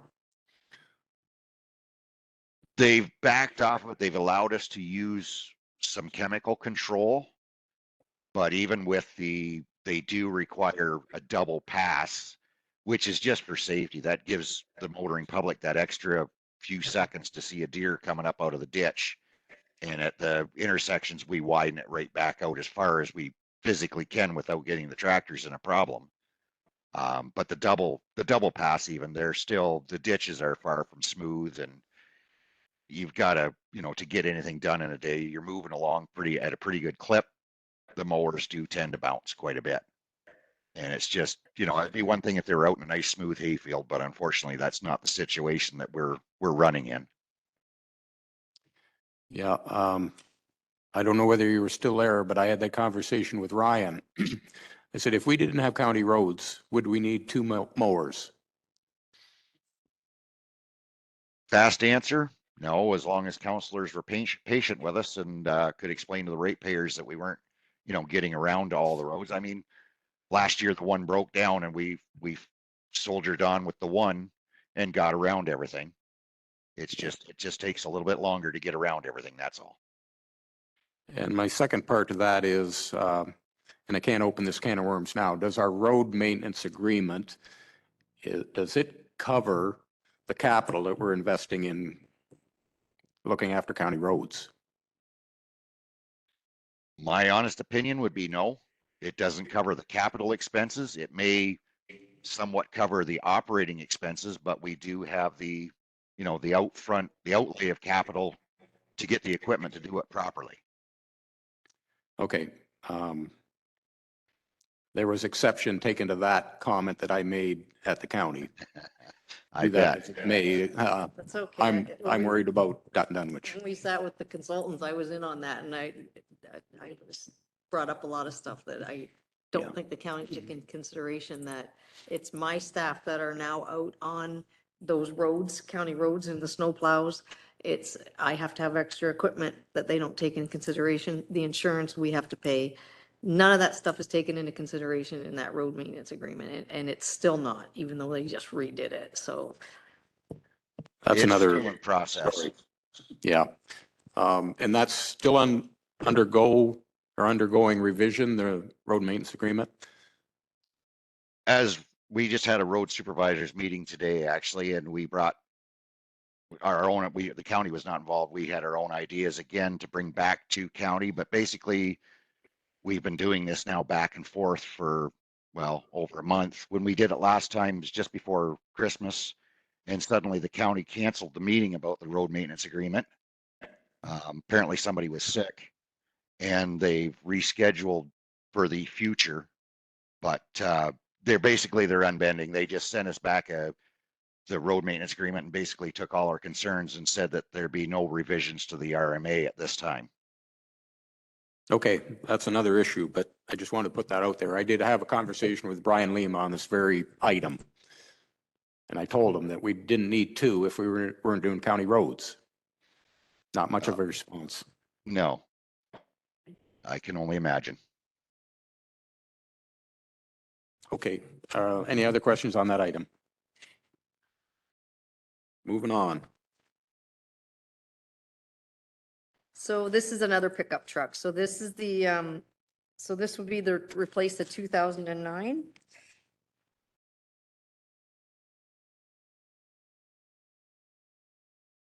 Any comments on that, Murray? Yeah, it's a replacement of the 2009, but we'd be replacing the 2009 with a 2018 patrol truck. We purchased, it's a white colored Chevy. If anybody's been by our yard when it's been here, we put a lot of miles on as a patrol truck, and then Parks and Rec puts on about half as much per year. So that would extend the life of that Chev. So it would get rid of that 2009, which it's in the public eye all the time. It's at the park, it's at the pool. It's you know, it's all over the place and it looks all of 2009. So this would put the white Chev over to Parks and Rec, and then we'd replace the Chevy with another new patrol truck, and we'd be starting off fresh again with 0 kilometers. Questions from council? I have a Go quick ahead. question. Murray, how different is this truck than yours? And would it make sense to move yours down to patrol and give you the new one? I think it may make trucks last better if they're handed down that way. Well, in this situation, we would be moving a current patrol truck, which is the crew cab. It would be moving it down to Parks and Rec and then putting a new truck in the patrol slot again, another crew cab. The last one we just purchased was a single cab 8-foot box. That's the one Murray's driving is the one we just bought. Yeah, when I'm allowed to drive it. Would you have a question? I'm not sure I was following that all the way through. So Ken was asking if you took the new truck, you're gonna move your truck down to the patrol truck and then I don't think I followed it all the way through. Can somebody, sorry. So I think the gist of it is we're going to get rid of the ones, the Parks and Rec are driving right now, give them the patrol truck that you guys are using currently, and then buy the guys doing patrol a new truck. Is that the gist, Murray? Correct. The 2018 Chev would move down to Parks and Rec to get rid of the 2009 Ford, and a new 2023 or 4 crew cab would become our patrol truck again. We have the two that makes it confusing. There is 2 patrol trucks because we have a morning patroller and a night patroller. One's a regular cab, one's a crew cab. And I think what Ken was asking is the truck that you drive, could it become the new patrol truck? And then you get one that, The new one. new one. I think that's what you're getting at, right? Yeah. But Yeah, that's the newest truck that we have is the regular cab 2022 Chev. It's currently doing the morning patrols, and the 2018 Chev is doing the night patrols. So it would just move like our old 2014 Ford already moved to Parks and Rec. This would now move the 2018 Chev to Parks and Rec as well.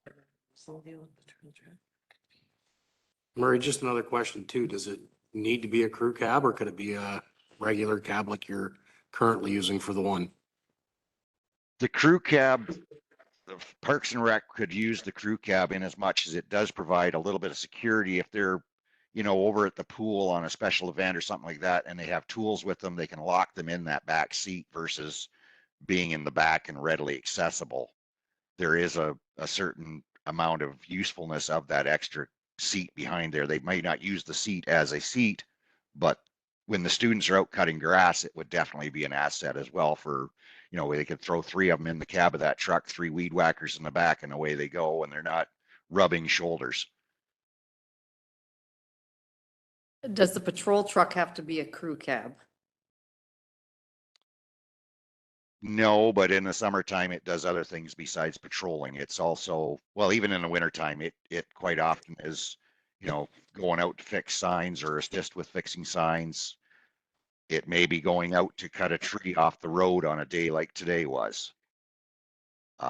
So having the one crew cab around here that is newer and more reliable, definitely, again, is an asset. Anything further from council? I would just comment, I want to see that 2009 off the road. Quite frankly, it's an eyesore and we're driving around Dutton with it. So we need to find a way to not look as poor as we actually are. I just make one comment. I'm struggling with the whole conversation, to be honest with you, because to me, at the end of the day, we determine a vehicle budget, and that gets put into our budget, and it's a budget that revolves we can't get away from it. It's a reality. I'd like to see at some point in time where we have a CAO that can make a decision when we need a vehicle. And the capital budget or the budget has been set for vehicles and you can't exceed the budget. And we don't have to have these conversations. We're dealing with people in the field that know what they're doing. And I don't know if we can, or if we should even say, move this vehicle to this person or to that person. They can make that judgment based on the needs of what they need in the field. And that's just my feeling, and I'll just go on the record for saying that, so. And I think too, and I think council all agrees with me that moving forward, we work on having a vehicle and equipment reserve. And so that this isn't such a dilemma when we're trying to do the budget, right? Where you're always got money in your reserve because vehicles are going to be replaced in 10 years, whatever the rule is you come up with for your vehicles, right? So, I mean, I think we all agree that these are baby steps we want to move towards. We all have the same vision. It's at this point getting us to that point, right? So.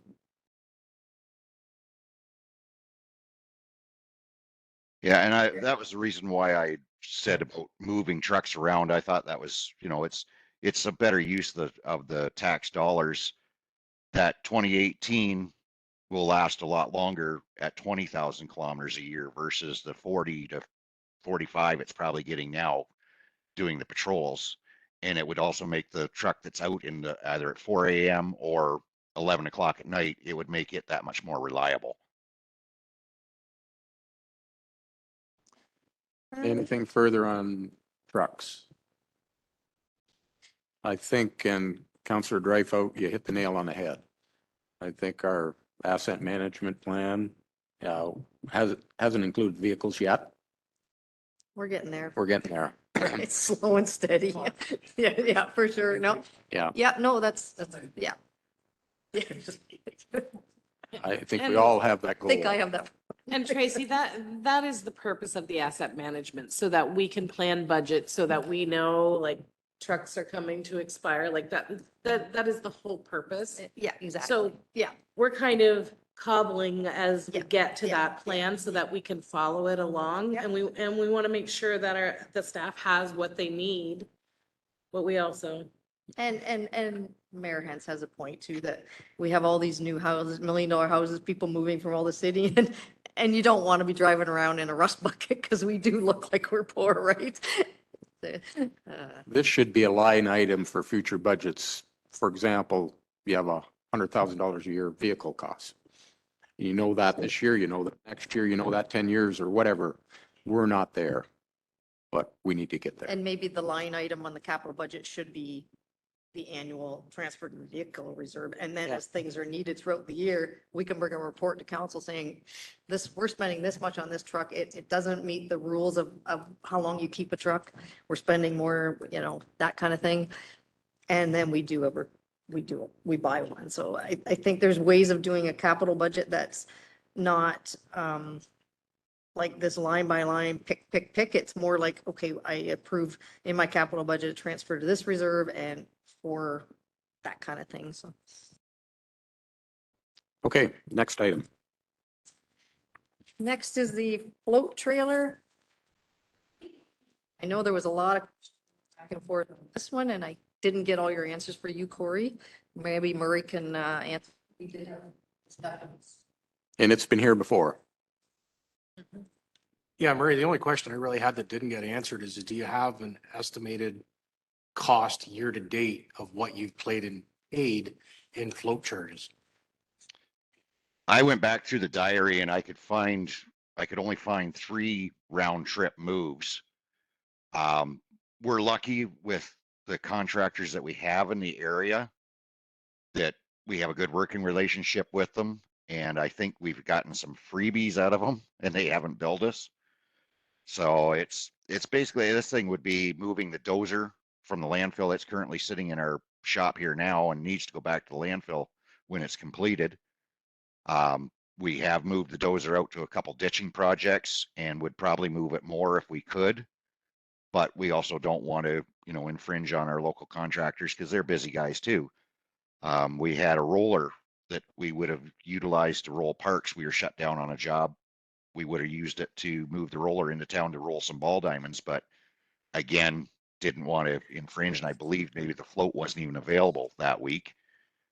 And then last summer we were patching and we ended up driving the skid steer from spot to spot rather than because we just didn't have a float heavy enough to move it. Our car trailer wouldn't handle it. It would have to be a float. The picture is deceiving. This would be, you'd be looking at a 25-ton tag along float that hooks on the back of a dump truck. Yeah, I guess just in saying that, my concern with the cost of this, if even if you only use it 10 times a year round trip, that would be, $7,000 a year. We can get a lot of years at a $7,000 a year versus $40,000 to buy one float, but I think the comment I got from Ryan too, when I was questioning him, was that they had avoided doing a lot of stuff because they couldn't move stuff. So, I don't know. I don't have, this is what I was told. So that's, so. Yeah, we also had to put a project on hold until Coldstream Concrete. I mean, they were as accommodating as they could be, but with the building boom, they were busy. We had to wait until they could move our catch basins and concrete structures down to us versus, in previous years, we would have just gone up to Coldstream and had them load us and we would have brought it home. So there was a lot of little things like that we just, we don't have it. We worked around it. It's, we try to be as adaptable as we can and we just worked around it or just didn't do that particular job that way. Any other questions? Go ahead, Ken. Yeah, I guess what I asked for and we didn't get exactly was what is our real cost to operate that trailer? I mean, we know what we could have hauled some stuff for, but I mean, I never received a price on depreciation, insurance, inspections every year that have to be done, our time, a truck to pull it. I'm not going to support the purchase of that trailer at this time until we get a lot more information on what it's used for, how many times, and what our actual costs are. Anything further on that item? Go ahead. The only thing I'll add to that is maybe it'd be a really good idea if we just documented each year and we look back and see exactly where we could have used it. That might be something we could consider. So.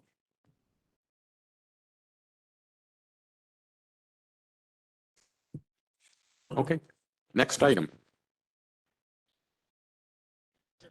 I think it's a Next is lawnmower. so Dan, you're still been sitting there that whole time. Dan and Murray probably can answer this, is the Kubota 1200 ride-on mower. We have two of these, Murray. We have a Kubota, a 2014 Kubota 331, and then we have a 2018 Kubota 1211. So yes, we have two of the zero turns mowers. Okay, thank you. Any questions from council? Go ahead, Ken. I'm going to sound like a broken record here, but I don't think I can support purchasing that mower. Back 4 years ago, we got a sell job that if we bought the trackless thing, we only need two mowers.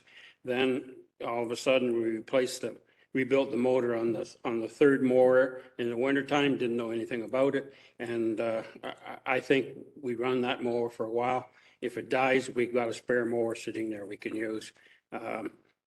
Nice to have new ones, but I think maybe it's time we look at hiring some of this grass cutting done, maybe.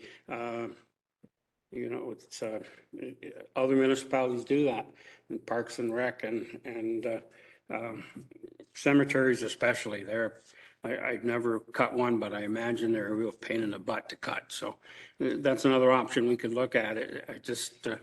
I think we've got three mowers. I'm not sure we need three. And I would rather either fix this one or look at what kind of tenders we get for cutting grass. Just Murray, again, we have two Kubotas, but we have, that's correct. And we have another mower. And what is Yes. that? Vent track. Yeah. It's the little articulated unit that you see going on the sidewalks in the winter time, and then it does have a mower attachment for the summer. And how much does it get used? Depending on the students we have, it does the large areas. It does not have near the capability as the zero turns as far as getting around obstacles. It's great in the soccer fields. The minute you get up around the trees, it tends to, unless you've got the right student on it, or and even then it's not as useful. Okay, thank you. Anything further on mowers? I don't see any other questions. Okay, so next is the municipal hall roof. So there was a report Dan had done back in 2018, I believe, that did say we did need some work up there. It was minimal. But I just put a 20,000 in here. I was, because I don't know what's up there now. I did tell Murray and Dan the other day that I think I might have room in the grant we got to do the windows and the brick. So when the brick guy comes out, I think I will have him go up there. And so this might be we might not even need this on here, but I just did want to bring it to council's attention that there needs to be some work done up there. So, I mean, that's all we need now is for, this to start leaking Question. for woods. So- Questions on that item? Councilor Greifeld. How old is the roof on this building? Dan, do you know, did that report say the age of that roof? I did send the report on to you guys that it's old, obviously, but yeah, the roof I would, believe, yeah, it hasn't been done. I don't know if you, can you hear me? Yep. yep. Okay. I've been here since 2013, and that roof hadn't been done since then. And when we put the new furnaces on the roof, it was in that shape. It is quite old. I don't believe it's been done in quite some time, at least 20 years. We have some of the gravel missing from the top. It's, it's wearing thin. It would need a new surface coat, I suppose. And some of the drains, the water doesn't drain to the drains right now because of that issue. And a lot of the brickwork, the parapet, needs repointing because there is water getting through those bricks. And that was on that report. Yeah, and that's the repointing and that stuff. I'm gonna have our brick guy look at that. We might be able to get that done through that other grant. Right. That would help somewhat. We would need a roofing company up there to have a look at that exactly, at the roof surface itself. It is not a membrane, it is tar and chip. Well, you got to stay dry. I think this. Yeah, so if your roof is getting in the area of 25 years, then you're I would say at looking, least Ken would know better than I would. I wasn't involved prior to 2013, so I don't know when that roof was done the last time. if there's visible tar on the gravel, surface gravel, Yeah. then you're getting really close to being, having to do it. Right, and there's one, the back part of the roof that includes portion of the office. It's a sloped roof, but it is also tar and chip. It's not shingled. It's got a very gentle slope that slopes back to where the parking lot is on McIntyre Street, and and Murray and I have been up on that roof cleaning the gutters out. It needs attention. But we do have that report that outlines that, so we have a look at that. I don't remember when the roof was done either, Dan.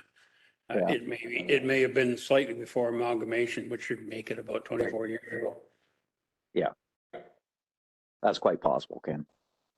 It's definitely been done since 98. It might have been done in 98, but I remember it being done when I lived in Dutton and we bought our first house in Dutton in 98. So somewhere around amalgamation time, Right. I'm saying. So it's getting to the end of its life expectancy. 20,000 doesn't seem that much. Well, for I was just that thinking work. of the repairs from that report, that, because obviously things would have changed a bit from his, it was pretty low quote that, Yeah. on that thing, but I originally had 200,000 on here because the guys kept saying the roof needs replaced, and then like, when I found the report, I went, well, maybe we just do the repairs, but I mean, we might get up there and say, we need to do the roof. I honestly can't say, so. Okay, we need to figure that out. Just one quick Yeah, thought. go ahead, while- Ken. while we're still here. I guess if we were had to put a new roof on the low part over here, I think maybe should look at trusses and a slope roof rather than a flat roof on. It's not that big and wouldn't be that difficult to do, but it's just a thought if we get there. Just comment I have for $20,000, should this even be in capital? Yeah. Okay, fair enough. Anything else on that? Okay. I think we've gone through the capital list. The last one is the replacement of the picnic tables and additional tables. So 14 of our tables need replacement, and the staff are suggesting another 14, so that we're not continually borrowing, but the 14 can certainly be, we don't need to buy the 14. Staff that was just their thinking, so. And those aren't I don't know, I just picked that pretty picture, but I quite like those tables, so. I think you weren't going with wood, were you, Dan? No, we did get 5 replaced this year that we had to scrap. They've been abused.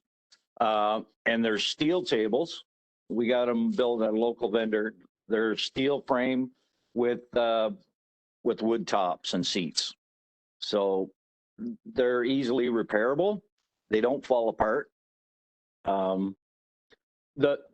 The question Ryan raised about the extra 14 was because for a couple events last year, we had to borrow tables from Southhold and West Elgin to get enough tables for these big events.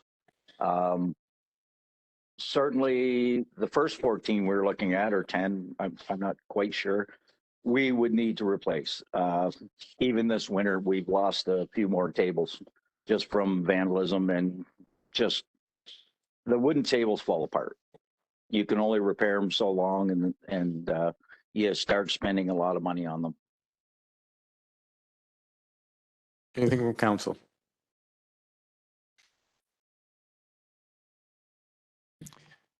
Question for Dan. We could do the 14 replacement and then look at the extras another year. Wouldn't be a real big problem? Certainly. If we could, if we keep on good terms with West Elgin and Southwold, yeah, certainly we could. They were very gracious in lending us the tables for those events last year, and we could do so again if we needed them.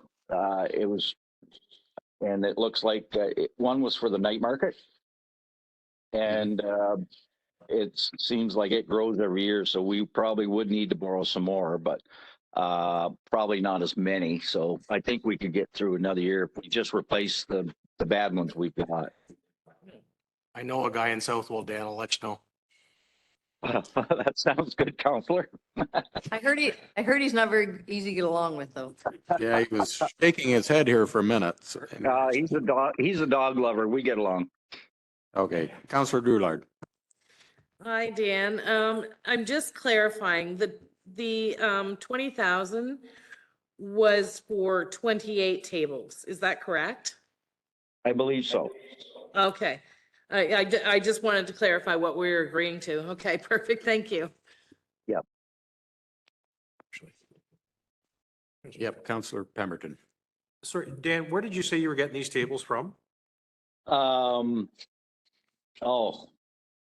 I can't, Doug, the Uh, local welder? yes, Doug out on Pioneer Line. I keep Okay. forgetting his business name. He did a really good job on them. What he did, he built the frames and then, we bought the lumber and, put them together ourselves. Okay, thanks. And it's nice to give some work to our local businessmen as well, and he does nice Yeah. work. And these tables are heavy enough. They, don't get dragged around the park by the kids so much. They're a little harder to, vandalize. Good to know, Dan, thanks. Okay. Are we gone through the capital? That concludes our, Yeah, Look, just one quick. go ahead. On the capital sheet, on the capital sheet, you have a capital levy. Is that, I'm not sure where that funding comes from. that is in the operating budget. It's in the So operating- okay. 55,000 I have in there to raise for taxes for the server and the annual sidewalk. So, Okay. Yeah. But there's another one though, when I find that sheet here, I think it was 167 we had in there, but, 137, the capital levy, yes. that is supposed to be coming from our capital reserve. We have a working capital reserve, Okay, so, yeah. but we don't have much left in that working capital reserve. I think we have, I know, that's why a lot of these don't have numbers filled in, because I was not, But then we took some out of that, so it won't be 137 anyways, because we took the 50 for the. so right now we got 233, so that would leave West wasn't just shy of 97,000 if we fund those capital jobs. But we, like you say, we're gonna move stuff around, so. Yeah. Yeah. Okay, Tracy, do you have the ability tonight, if we went back around the capital and gave a thumbs up, thumbs down, or maybe to give us an idea where what the end result is? Yeah, we could, but I just, like, some of this stuff, I won't know what the engineering is. Engineer somebody's job. Uh, Might be easier for me to get some information tomorrow and send this spreadsheet out to council. I'm not sure how, I mean, we could try, we go back over it, like, we're gonna leave is the server gonna stay in for 15? That's in there. Well, just go ahead, Councilor Drulard. Oh, I think we all do. And then we'll come back and we'll figure out that question. Okay? 5-10 minute break? What time is it? It doesn't matter, but I think, great idea. Thanks, Murray and Dan, for hanging in there. Thank you for having us.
Okay, Tracy, what do you want to do? How do you want to proceed? system, so that we can. Okay. Don't say that. We might be out the door.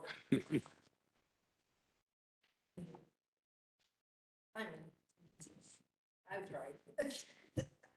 So we're.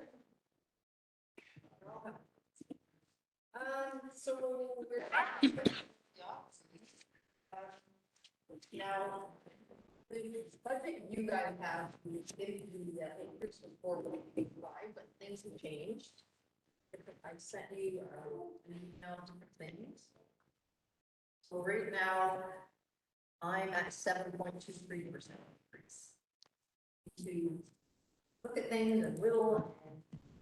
Does everybody have a copy of that letter I sent of what this budget included? I don't have it in front of me.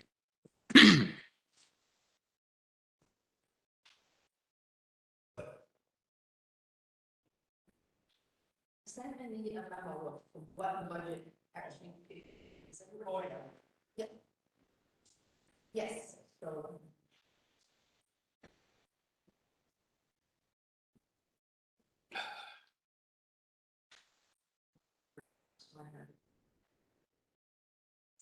So, I guess we'll just do one third right line by line.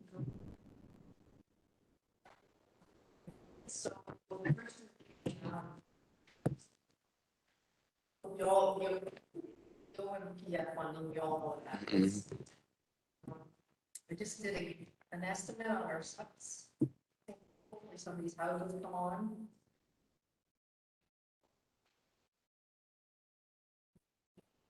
None of that stuff really we can change.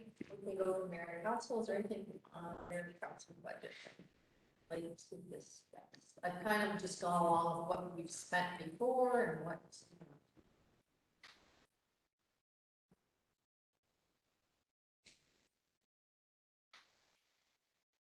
The donations and in-kind grants, have you got all of the requests?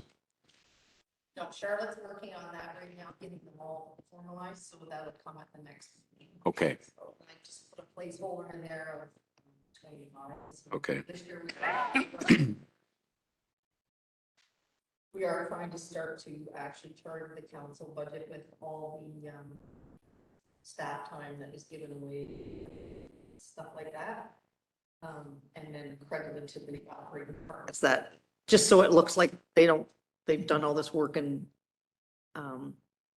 they're not doing any work because it's not showing up, it's going somewhere else, but it's more of an in and out, but we want to show that, what donations and in-kind things that the council, that staff are doing for council and the groups.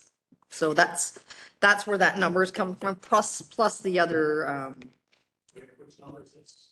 so your donations and in-kind grants under admin. Yeah, so. That used to kind of get buried, but now Tracy's assessing it to council. We make the decisions, so that's how we're handling that. Go ahead, Councillor Goulart. Just while we're on that and in kind, just for further reference, I know that, I know for sure that Southwold does it, so I didn't mean to point. They don't, they do some in kind, but not as much as we do. Because they have a rate for community groups, not for profits. And that is And basic. I know yeah. that, I know we've kind of floated the idea before, and it might have been before your time. But I don't know whether it's not a bad idea to look at that, because It is a good idea. It saves a little work, but it's still an in-kind donation because we could have rented that facility out at the regular rate. So it still needs to be recorded as it would something. still be recorded as an in Yeah. kind, but Yeah. there would still be some, there would also be Yeah. some offset coming back into. Well, make it much Facility. easier than, yeah, for sure, but. And that's certainly council's wish. If they want to have a community group rate, then, yeah, so.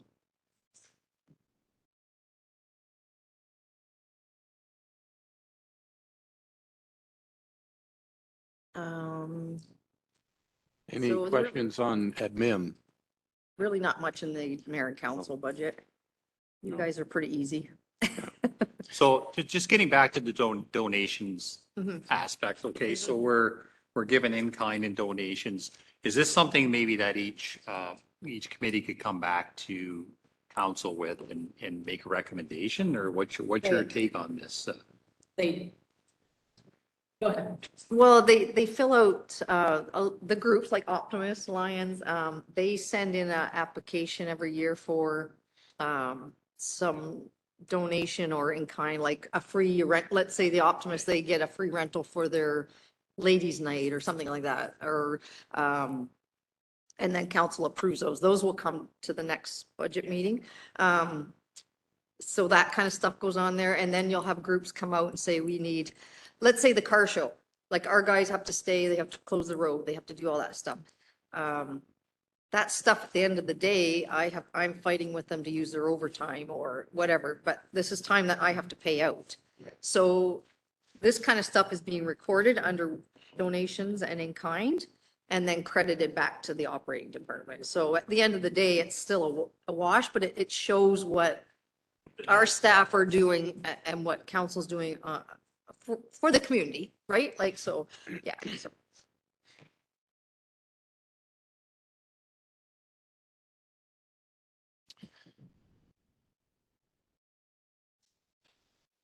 Tracy, your salaries and wages that includes the changes that you're proposing. Yes. Okay. So on that, now, they're a little lower.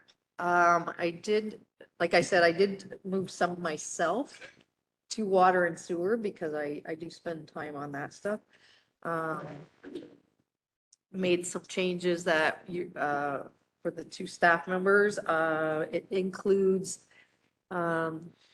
moving the staff around that I'd already mentioned. It includes the staff member that got approved to be kept for 6 months. So in all the salary areas. Okay. Yeah. Thank you. And they are all just suggestions, like, just put it out there. This is what I think we need. And then this is why we're going to discuss it. So. Anything on admin that council has questions of?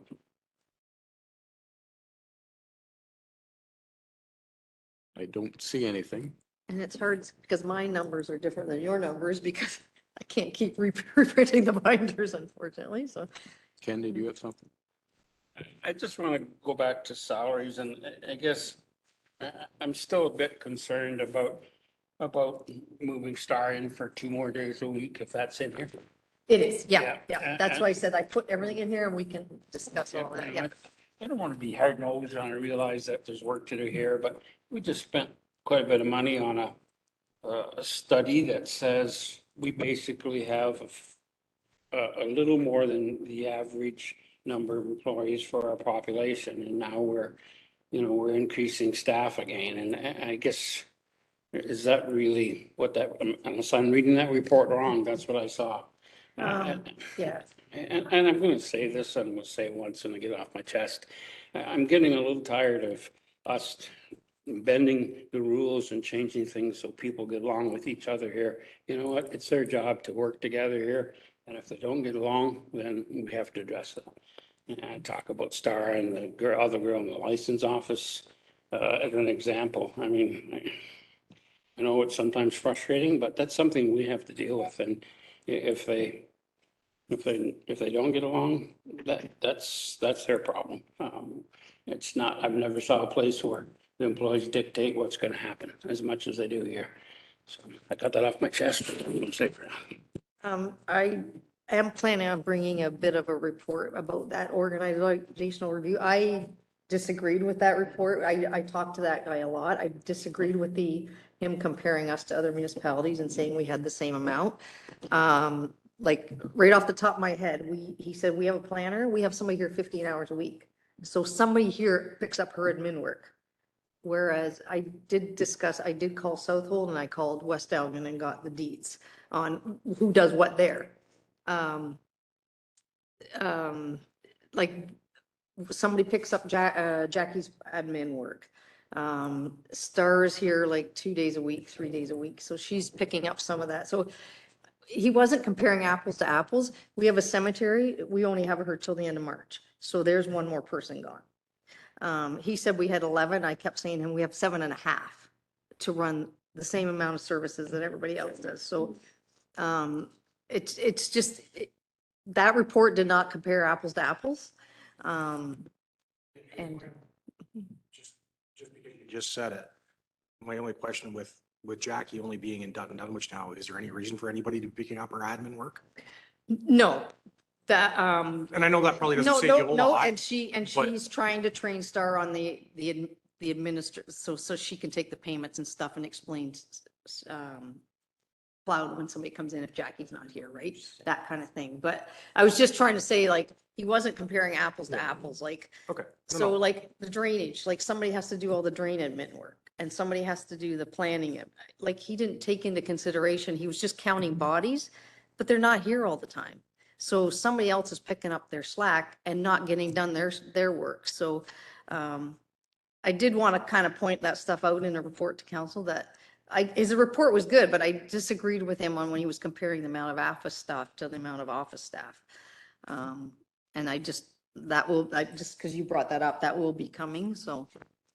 Yeah, I think we got to bear in mind, we have our own water department. There's a lot of admin work with that in this office. We have our own wastewater that we look after. So we got to take all these things into consideration as well. We have a medical now. Yeah, that's kind of separate, and I'm sure that all the admin's handled over there, but yeah, there is differences in communities, and we got to bear that in mind. And I think the bottom line is, what's it going to take to get the job done in Dunwich? And that's really what I worry about. Well, I think you're right, and it's providing a level of service, and you always have to watch being overstaffed. How many projects do we take on, I guess, that are extra projects within our office that could be something that could be looked at to, I don't know what that is, Tracy. I'm just saying is that, if that's a concern of council, then we stick to what our mandate is, and then everything comes to council, what we got to tender out or hire out. So those are things that I look at personally, but we still have a level of service to provide. And whatever that looks like is what we're trying to figure out, so. And I did move Star to this 5 days a week because I did say when I took this job that if I don't get financial help, I can't do the CAO portion. So my point was getting Katie off the front desk. So that was the point of having Star here 5 days a week, so that Katie can move and take in and start helping me with financial analysis and asset management. And if I don't have that, then we have to go back to splitting the CAO and the treasurer. So that was kind of the whole reason of the stuff I had in here. So Anything further on admin? Yeah, I just have one comment on that. Because the person hired for recreation has never gone over there. So that is a 5 days a week, that person is in this office doing admin. It's very little recreation. she does roads admin, so roads admin and recreation. And that's fine, but that's additional support in the office. And then there's 3 days of Star that is also new on top of that. But if our recreation person actually went and did recreation for the 3 days that she was supposed to be hired for, you would have 2 days of support and Star for the other 3 days for that counter support that you're looking for, so that Katie could be moved to the position that you need her in. That's my comment on that.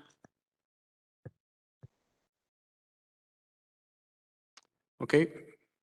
And move on from admin. These numbers are basically a reflection of last year with a little bit, pretty well down the line. Imagine that I had that 100,000 like pretend savings I thought we might get. Yeah. 5, so I expect we'll see something, but. Yeah. I don't budget for that whole year. It is not from your budget when it's gone from costing us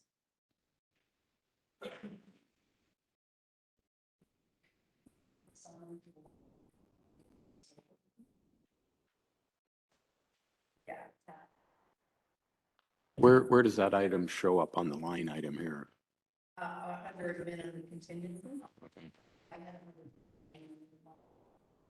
So this one, your buyer says that it's 200,000, it's now up to 276, 277.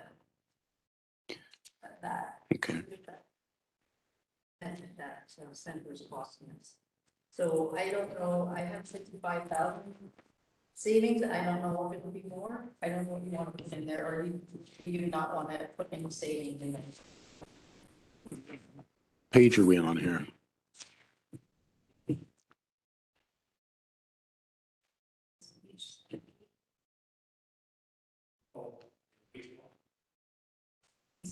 Medical facility? Oh, okay.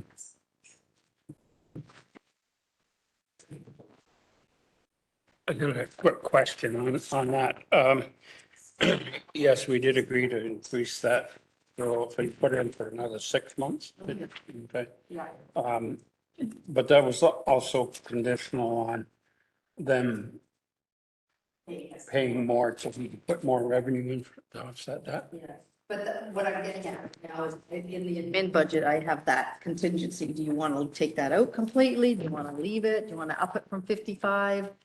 What are your thoughts on what we might save? Because I can see some savings, so I hate to budget for that whole amount, but I just don't know what to put in there for savings. It's all up in the air until we get Yeah, there. yeah, so,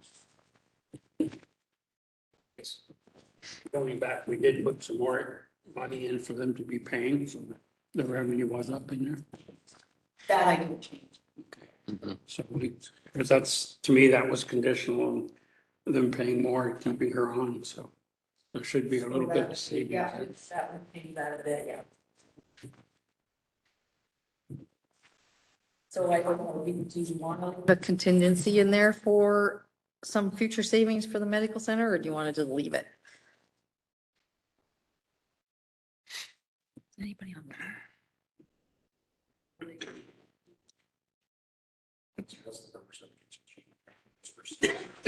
Because we're gonna renegotiate and we're hoping that things happen that, I don't think it's. no, it's not. It's not guaranteed for the same. At this point, no, there's no guarantee. Nothing's a guarantee, right? Guaranteed, I received everything, just.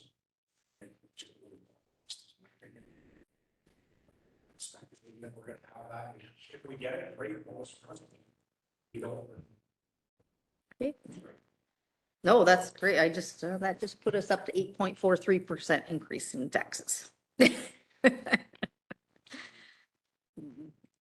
So, oh, but I can take out, let me take out.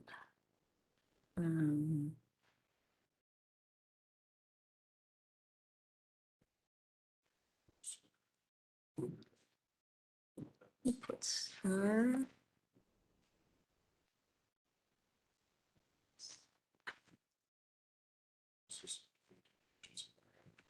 Yeah.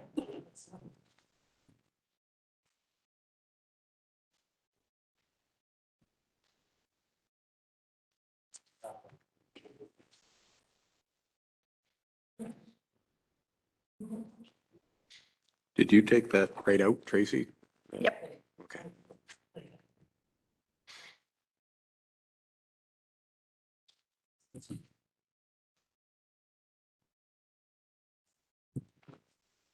Anything else on admin?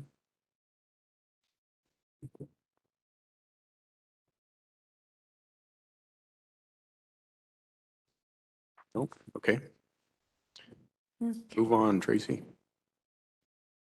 So I just changed star back to taking her out of there and that, we're down to 7.48. It's just, it'll be all over the place here. Yeah. We're still in men. I know we talked last time about the girl that's doing the microfiche. Oh, she's in here as well. So She's in that, here yeah, 5 days a week. yeah.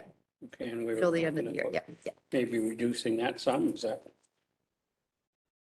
that something we can do? Sure, that was, So I did discuss with her, and if she goes back to the library, like the Middlesex Library, she would be 5 days a week. She's not part-time anymore. And so it would be anyway. Yeah. Yeah. And how much time does she need yet, do you think, the rest of the year? That's a good start. A good start. There's a lot to do. It's a huge undertaking. I know like a lot of municipalities have been working on it for years. I was talking to Magna when I called her about her staff, and she was telling me that they've got their Laserfish so up and running that the AP is not even data entry, so it just goes through Laserfish, and all the invoices are approved. I know, all the invoices are sent out from Laserfish, approved by the managers and back and entered into Keystone, and so then all you're doing is paying the check, like they're way ahead, like in that kind of stuff, right? So Who is that, Tracy? Magna was saying Oh, that. okay. So how far did we go back with microfiche and? So Laserfish all the time. It depends on the retention schedule. We have some that are permanent records. We have some records that are only 2 years. So it all depends on that retention schedule. Okay. Which we will be reviewing this year. There's going to be 2 updates coming out. So that could change. We're still gonna have the permanent record. All the permanent records have been scanned in. Okay. That was the first thing that we needed. Those are the ones that people reference, obviously, to go back permanently. And now we're just going through each of the categories and working our way to get everything digitized and continuing on from there. But we're going to have our staff on board, but it will forever be a job. It'll just fall back on me once Randy leaves.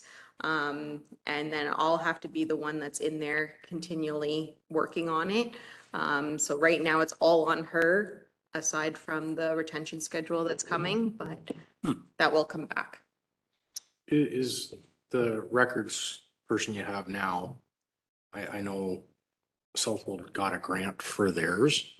Is this still under that grant, and would there be money left from that grant? So it's really not coming out of wages anyway, or is this coming out of wages now? Nope. So we got a grant and she's covered up until April. And then after that, we are out of money. We did check on that, and the eScribe and eSolutions takes the rest of that grant money away. But she's in the budget right now. Okay, let's leave it there for now. Okay, because I think it's important we get that done. Can't stop now. Okay, where are we, Tracy?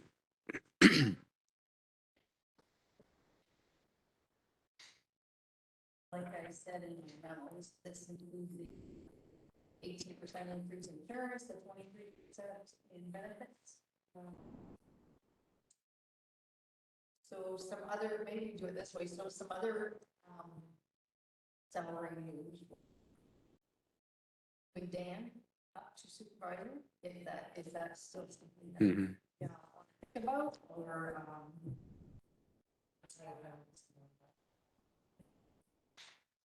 doesn't make sense to me to have a supervisor. 2 guys and one of them is a supervisor. That does not make any practical sense to me. And I appreciate the work that Dan does, but to me, that doesn't make practical sense.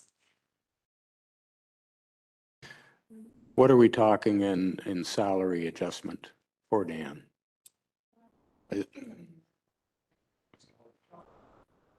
Yeah, okay. To make him accountable for that department Mhm.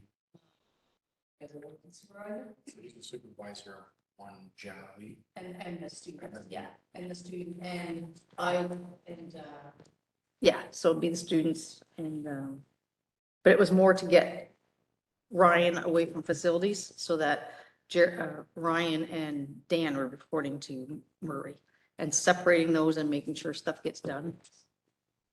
So, Yeah, I mean, I don't have an issue with it. I understand Merrill's point where you're only supervising one person, but somebody has to. Sometimes the only person you're supervising yourself is a manager of one department. So I get it. And if it's helping take stuff away or something, then I'm not so concerned about it. I think there's a backstory here as well that councils maybe not, and I don't know, maybe we should be enclosed on some of this. But I think it's for make things a little smoother. Some directions coming from here to Ryan to Dan, where Dan's standing right here. It just hasn't worked well. So we're just realigning some responsibilities because inevitably Dan looks after the buildings anyway. So it's more of a workflow Mhm. improvement. it's More more than than anything. efficiencies, yes, for sure. There's a lot of stuff that gets dropped because you're waiting for somebody who's maybe out doing a road job or Yeah. to get back to give them directions to do something. And yeah, it's more of a workflow and efficiencies. It wasn't working. But these are just suggestions. I mean, this is ultimately called decision. Just a comment. So we've had a report, a study done on our staff and conclusions were, not necessarily established 100%. Everything was gray. There's still gray areas. Municipalities must have a general rule of thumb in general across Ontario for average salaries or admin costs on average per cost of budget. So if you have a $4.9 million budget, what does admin look like in percentage against that 4.9 million? I know I've been self-employed my whole life and I spend half the time looking whether we're in line with industry standard. And my business runs anywhere from 48 to 52%. As soon as we get over 52%, we start getting concerned about being heavy with labor. And most companies look at it that way. It's a reality in life. That's why you see all these companies like Facebook and they're chopping salaries because they're heavy on salaries. And it's all in line with revenue. So I'm curious to know, I don't know if there's any data out there that supports that. I've looked it up for recreation and we're in line with industry municipal standards with percentages of what we actually spend. So I'm curious, is there any information like that out there available that would give us averages? Because we can sit here and argue whether we're spending too much on labor, but ultimately the CAO is responsible for making us accountable for spending, right? And that's kind of where I'm coming from. I'm not challenging any thoughts here because they're all valid points, but I'd like to know what that number looks like. Something like that off the FIRs on the website, try and find some municipalities of similar size. That might. Yeah, Give you, us you the could number. ask the minister to do comparison Yeah, of, yeah. of a group of municipalities, similar size to us, what they spend on everything. But I think what the municipalities and Tracy can correct me if I'm wrong here, what they don't have is I used to do books for Ford dealership years and years ago, and they had a manual. And no matter what Ford dealership you went to Ontario, every counting was done exactly the same. So you could look at that. But what's not true with is municipalities. Everyone's a little different. And those FIRs aren't really audited. Like we have an audited financial statement, but Tracy does the FIR and it's not an audited statement. So it's really tough to compare them. Yeah, you don't need to see. in the expenses on that line item. But, and I go back to, we had this discussion today that we have to, council has to decide what kind of municipality they want, because we are 52% agricultural, which does not raise a lot of tax money. I think we're slowly becoming a bedroom community for London. And the amount of taxes we can raise does not, you have to decide what services you're going to offer, because we are not a city. We don't have the, I can't raise that kind of money to offer everything that this council wants. So it's like, where do you draw the line? So I guess that's the thing when we start looking at the budget, is like, we need to know where we're going, I guess. And we do have plans to get that strategic plan going, but at this point, it's, I think right now we're just trying to stay above water.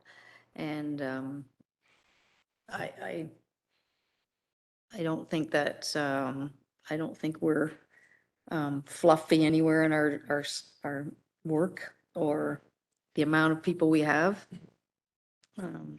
But these are just my comments. Okay, let's move on. We'll, we're going to have to circle around again. There's no question about it. We're going to come to a number that we're not going to be able to live with, and we'll see where it shakes out. Okay, Tracy, just let's keep going. We got it.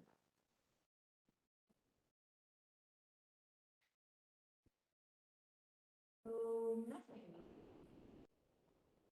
The only thing different in all budget from last year is I didn't put the reserve because I didn't know necessarily in this budget, which is break down. But other than that, it's, I did take out last year, we had that 12,000 for the, fire prevention officer, which we never got, so I took that out this year. Mhm. That's why the wages look a little lower.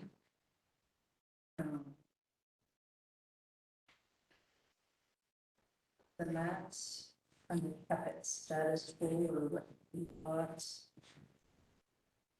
I did question on that backup batteries and microwave tower. Does that still need to be in there? I guess the question I had, what is the 50,000 for contracted services? That would be all his dispatch and his, Okay. like the bills we get from. Yeah. I can tell you exactly what went in there.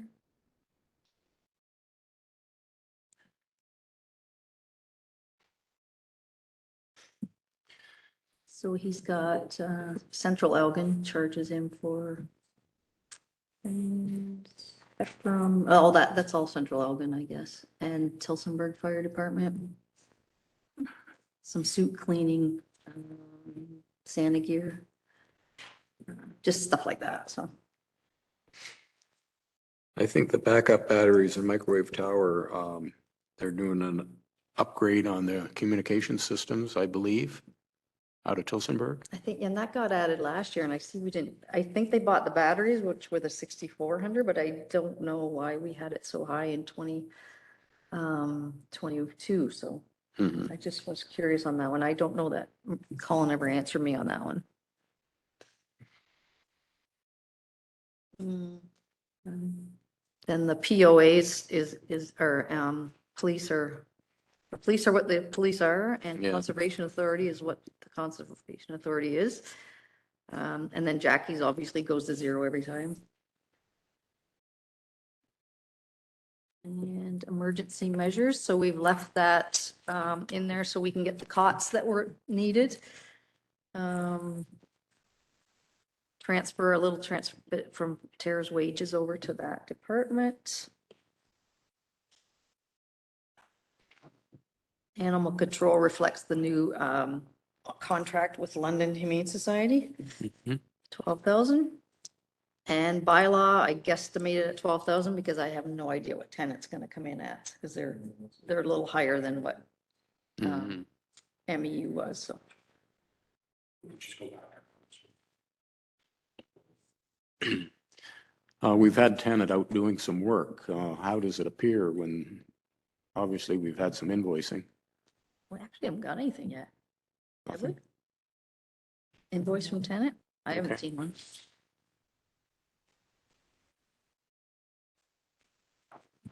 Yeah, Tracy, Merrill's brought up a good point too. Mm. Under building, she's got contracted services there. You got 7,500 for next year. I know it really doesn't affect anything, but will she still need that? That's for those plans reviews and things. Maybe it might be able to go lower, so it'd be a bigger transfer to the reserve. I think she'd be able to do that without them this year. Doing one. Yeah, I can talk to her about it, so, yeah. I mean, I think it's super busy, then I understand, but yeah, just, Yeah. Did she plug that number in to cover her vacations?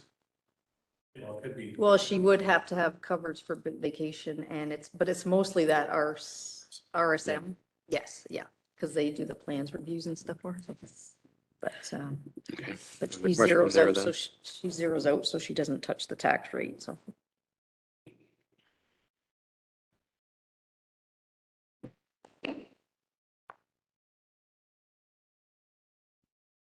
Anything else that stands out?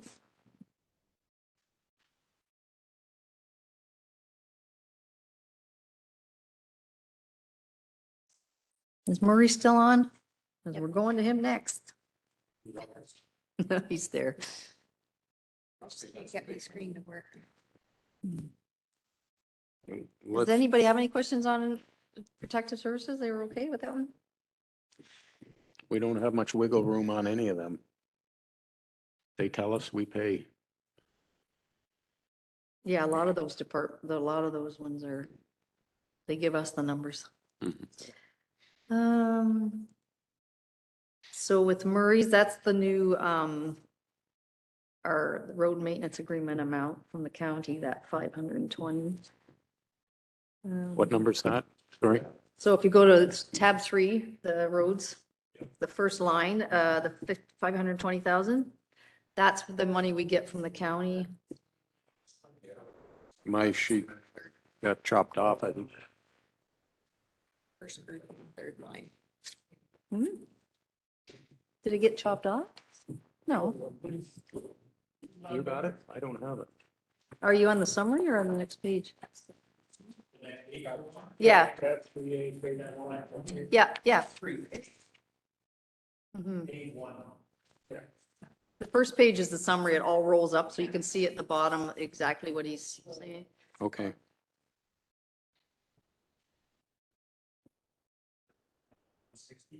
Yeah, yeah. That's the money we get from the county for the road maintenance agreement. So, That doesn't typically cover. Well, that's the I'm- question. yeah.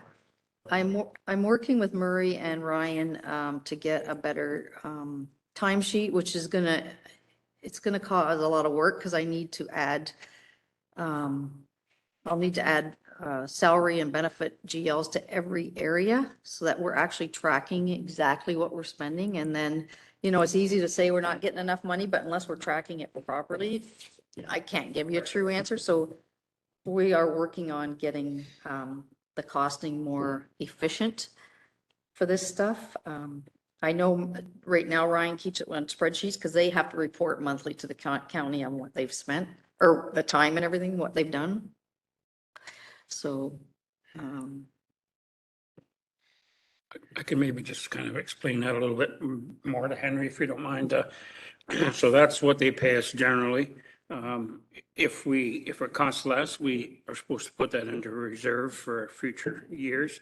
If we have, say, a really bad winter, we can apply for some additional money from them, but can't do it this year because we haven't had that. But yeah. And plus, if we're not tracking it exactly, it's hard to prove that whether we have money left over or not, or, yeah.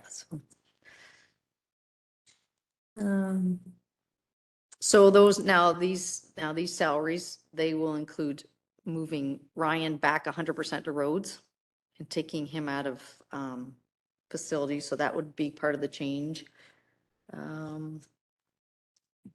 did explain the changes, I thought.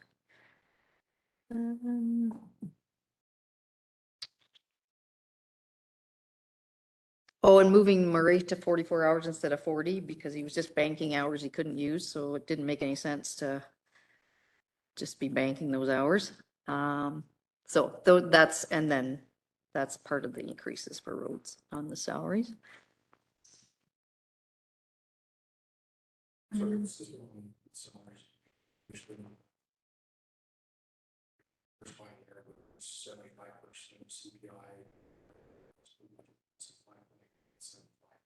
Mm-hmm.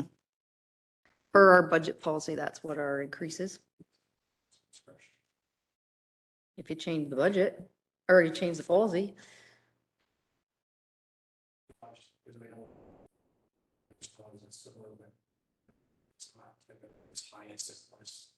Yeah, I, 5% increase seems fairly significant.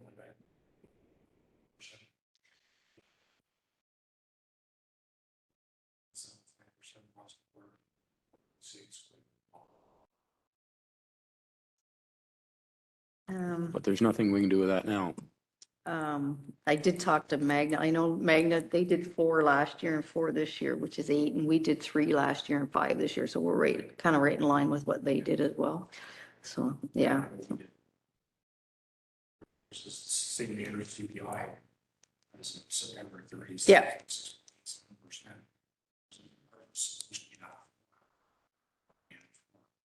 So our policy says lowest of 75% to highest of 1.25. So, yeah, so No, I we understand. obviously went lowest. Yeah, yeah. Yeah, they went outside the policy. Yeah. No, that's, I mean, it's still council's discretion, but yeah. But unfortunately, all staff is aware of that That's all right. policy and they bring it to my attention, so. So, yeah, It's a big increase. yeah.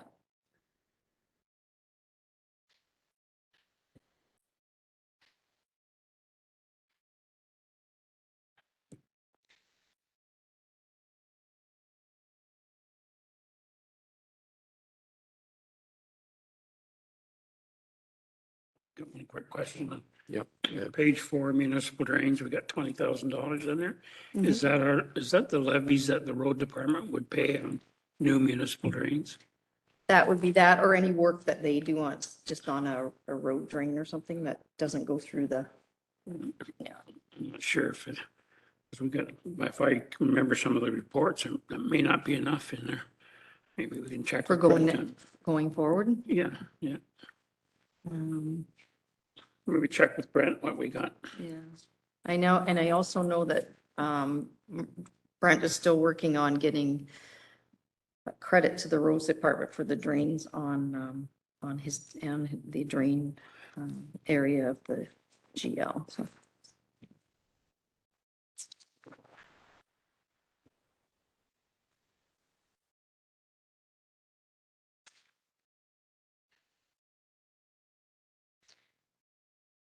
Any questions from council? It's a copy of last year with some increases in it. I know that everybody's talked to Murray about his gravel. I don't know, I have it in at 450. Murray, did you want to speak to your gravel, or is there anybody got any questions on that? That's the biggest hit we took last year, was the increase to gravel. I know the tenders just came in and they are around 23,000 a ton, so.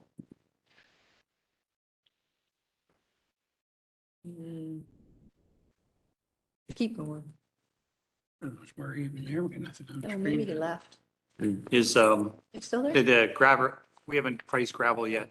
Or Yes, we got the tender. Has it post. changed in price at all? Yeah, yeah. Lower? No, No, it's up higher? yeah. It went up about another $2 a metric ton.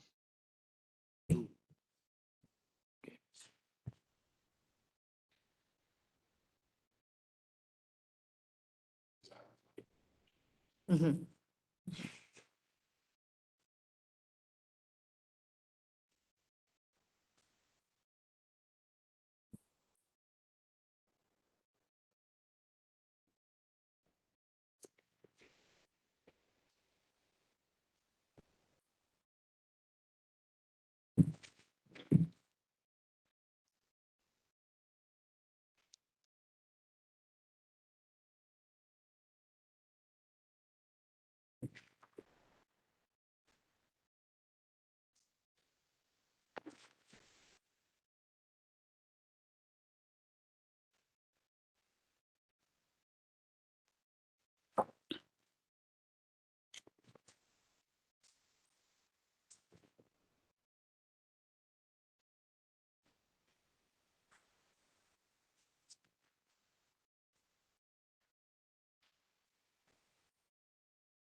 Anything further on operations?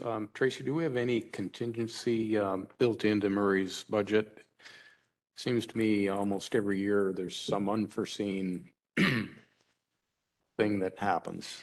No, I kept it bare bones Okay, best I could. yeah. Just have to pull it for something else if it happens.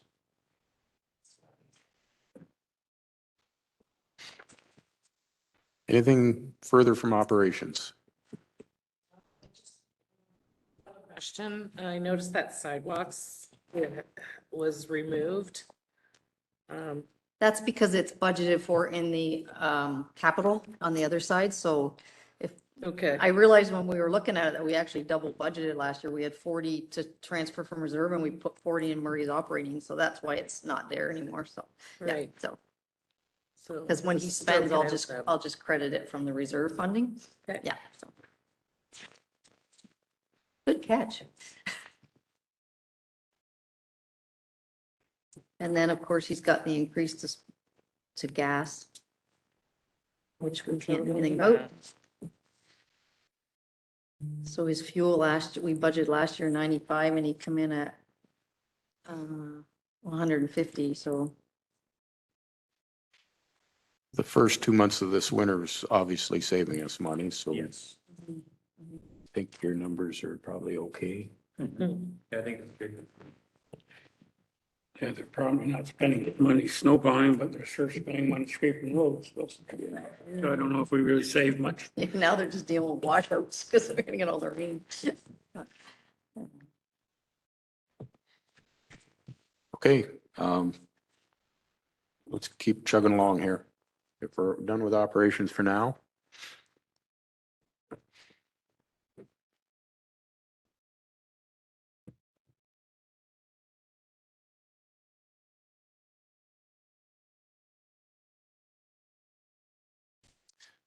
Waste and recycling. Again, them numbers are pretty firm. It is what it is.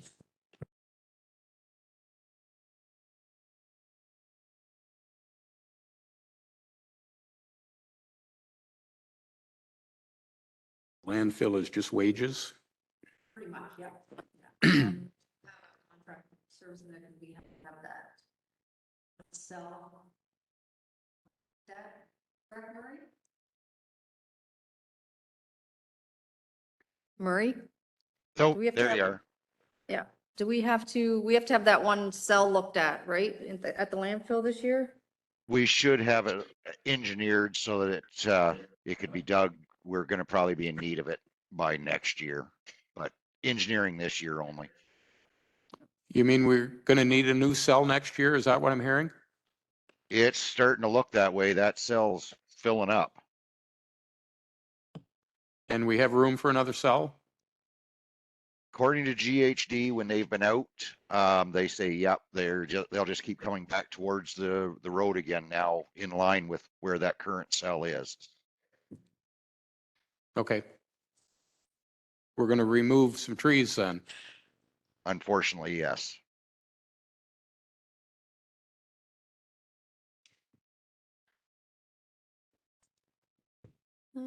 So here, another question I have for council is this budget only includes, Leslie to land in March.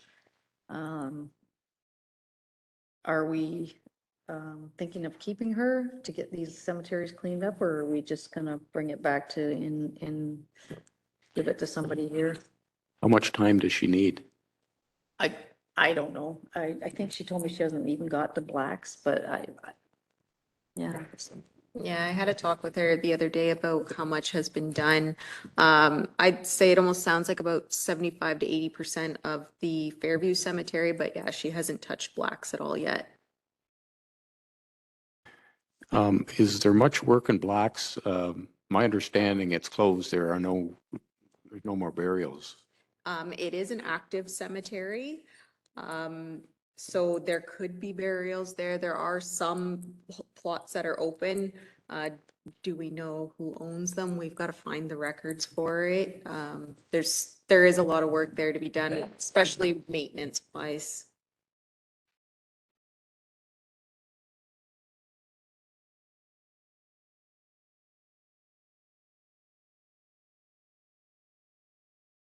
Yeah, McKillops is an active cemetery as well. Could you see what, an estimate? I mean, we can't nail that one down 100%, but we need to have an idea where we're going with this, and I think it needs to get done. Don't get me wrong. The part of the problem we ran into was records, and sure don't want that to happen again.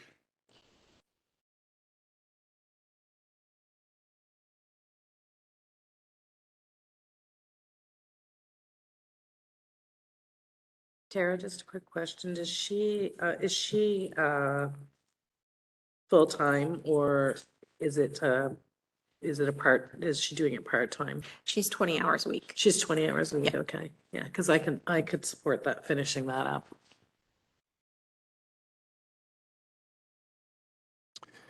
Okay, moving on.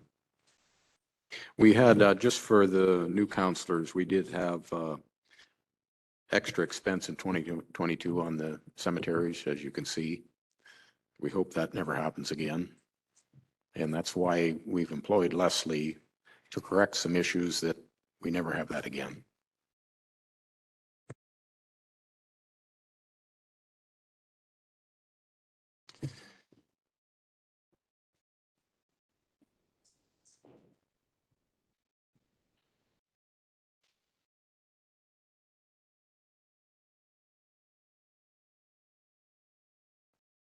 So where are we going now? Recreation. So she was just, adding in. Section is, for that second section is facilities admin that we do. Things like that. So kind of separate them. So the first one is just Charlotte, basically. So the administration. Mhm. The next one is the cleaners and guys, the guys. So Dan and Gerald. Dan, Gerald, cleaners.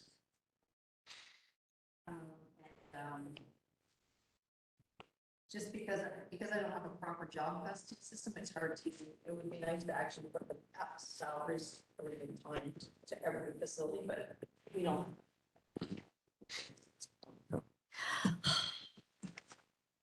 I just have one quick check question for the facilities admin.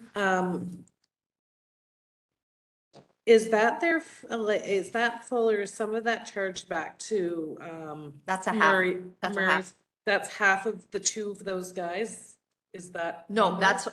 that's all of Gerald and, oh, sorry, no, it's, so part of Gerald and Dan, I have going to the cemetery and a little bit to roads because Gerald does go out, drive snow plow and, And Dan does the sidewalks. sidewalks. So, yeah. Yeah, so Yeah, I'm so- just, yeah, so that is, yeah, you're right. Sorry, you're right. That's part of, it's a percentage of Dan and Gerald and then all of the cleaners.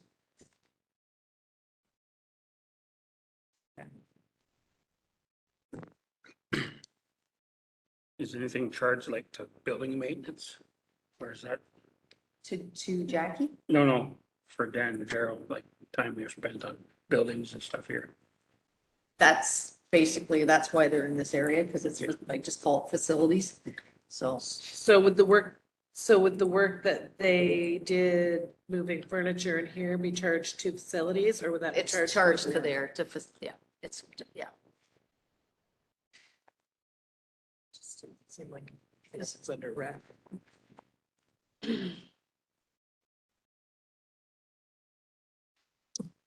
Why the big number on the pool, Tracy?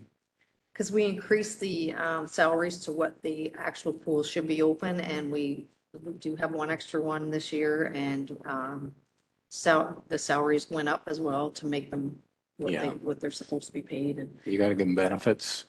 yes, and yeah, hopefully, I think Kate said she had 7 resumes, and they all look good, so I mean, So that's we'll have one a more full we had pool. last year, so yeah.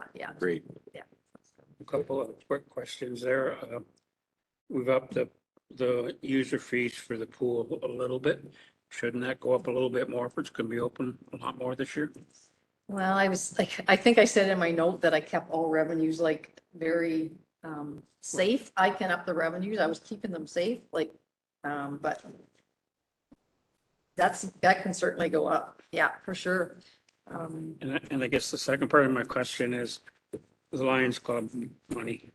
Have they paid us? So I was gonna, this is one of the questions I wanted to ask. I haven't seen it for this year, but is that the 5,000 that's usually budgeted under donation? In the admin? was 10, wasn't It was supposed to be, it was supposed to be 10, and I think it was reduced to 5 the That's- first year of COVID. Oh, is that where I got And, the 5? But I don't think we've been receiving it. I was gonna say, I'm struggling with that too. I keep making notes to call whether we received it, but I don't have it in this budget anywhere, so, I could probably, yeah, I could add a 10,000 in for that too, and I can up the pool revenue.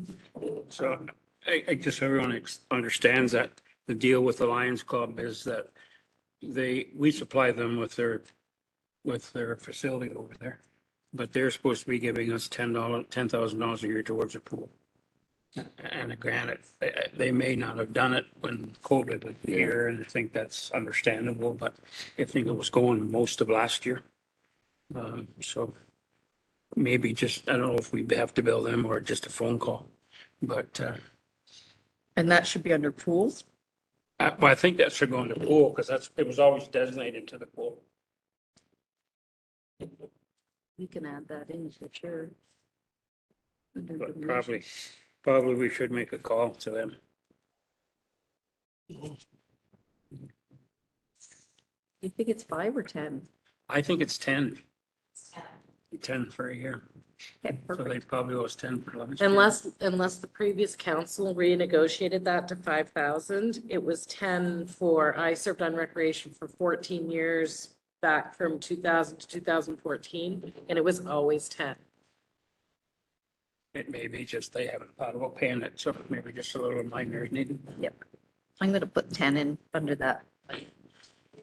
Certainly helps.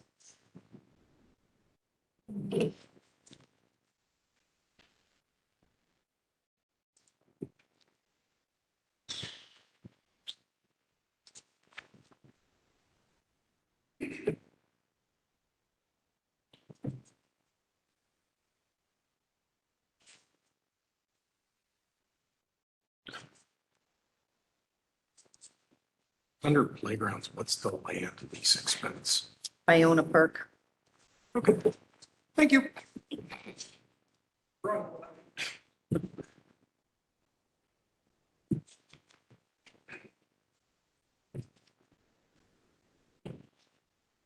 Yes, well, just in recreation, if we're gonna have a little extra money in the pool there, I really would like to see some of that at least go to programming, because I think we need to get a little more things going there. Where do you want that extra expense? Well, to programming, whatever that is. I think you had a little bit in, I gotta find it here, but.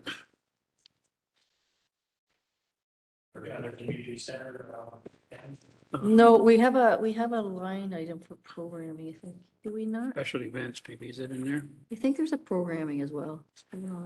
Yes, there is programs. Yeah, we only got 3,200 in there. So I upped the pool revenues by 4 and then plus the 10. Do you want like 10,000 added to this programming budget?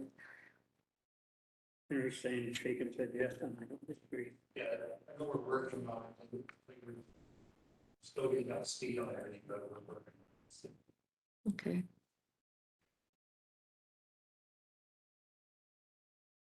Extra 10?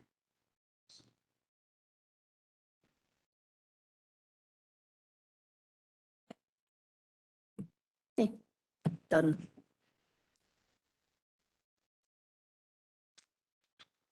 We're getting wrong with here. Keep telling you. You better get some commercial tax assessment.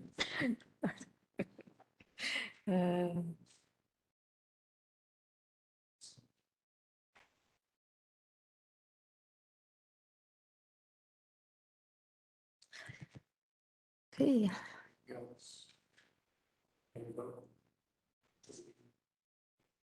So I just something, South Dunwich Hall includes some money to replace the tables. I think is something that isn't always in there. Where is that item? Is that just in- It's under building building and facility materials. It went from 2,500 to 78 this year because the guys say they need new tables, so I don't know. I just had a couple of questions. And I know we probably have to have some sort of landline in the building. Is this correct for? Oh, sorry, were we talking? $1,600 a year is insane to me for that phone in that. Oh, you're talking South Dunwich Hall. Yeah. I know. It was that, Is there any way to renegotiate and just? that might be also internet as well. I know the landline is there for emergency preparedness purposes. Absolutely, and I get that, but And I think- $1,600 a year I just think, seems like incredible. let me to just double check, but it might be also the internet charge, just because there's limited GLs. Let me look. I can get you an in. It could be.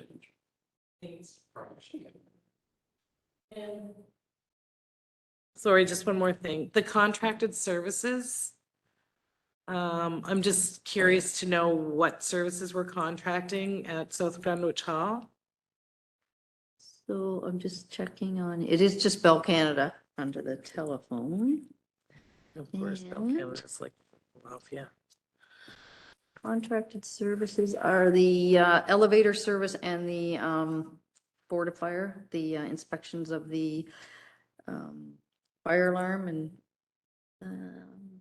oh, and then there was an organ for mice. So just little different things. Okay, and we don't have a monthly service for like pest control or anything.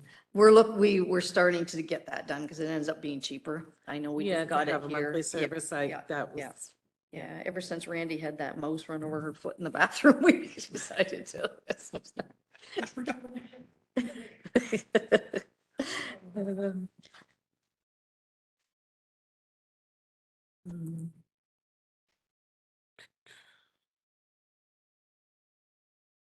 And then we all knew about the pool, or the arena, I mean. Budget, we've already approved that. The library, that's our new amount for the library from the county.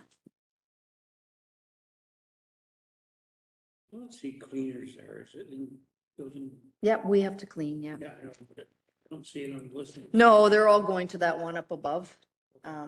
Just because the timesheets were not, yeah, so like I say, we're working on a new timesheet that can job cost this stuff, so we do have a better handle on, because you don't see a cleaning charge at the medical center either, which they get, so.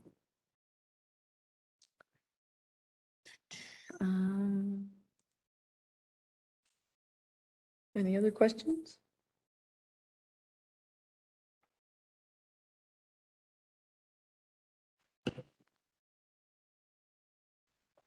Anything further on rec and culture?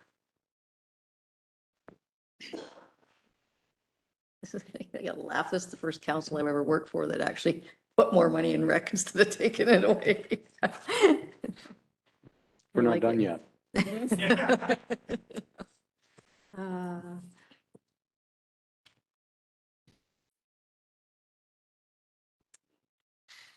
So planning, are we on that, Sarah? I don't know. We can. Are we done? Is everybody good on this one? Okay. Yeah.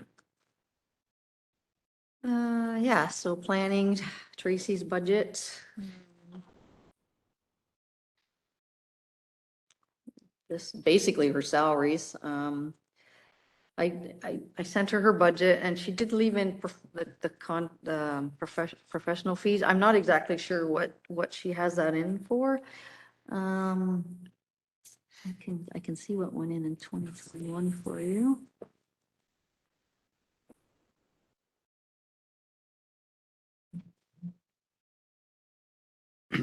So Tracy's working the same number of hours, Mhm. no changes. No.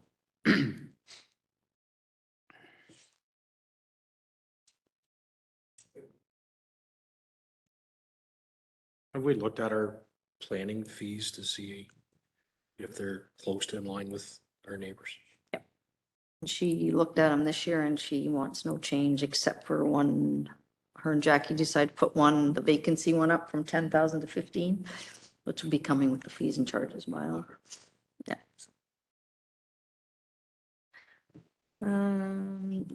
Economic development, I know Henry asked for 28.5, but when I was going through and nickel and diming everybody, I took some money away, so. A lot of it's, trying to, shooting for grants here, so.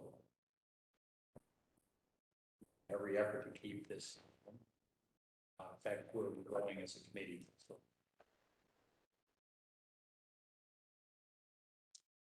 Heritage is pretty minimal.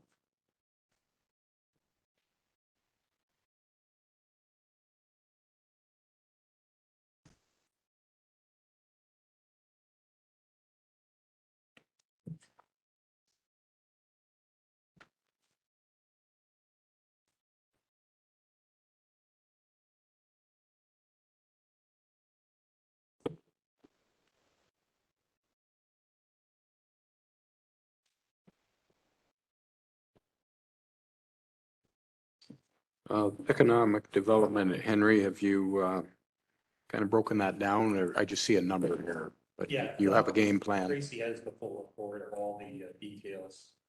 So there's, I can't remember what's all, signage and looking at community enhancement plan is basically where it's going this year. So we're building on the brand and then building a community enhancement plan.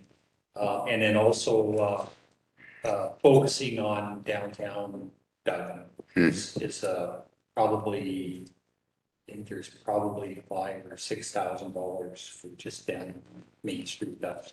So I can send you a copy. I was gonna say, I think I have it. I was gonna forward it on. I thought I already did. I apologize, but I know that you sent it to me.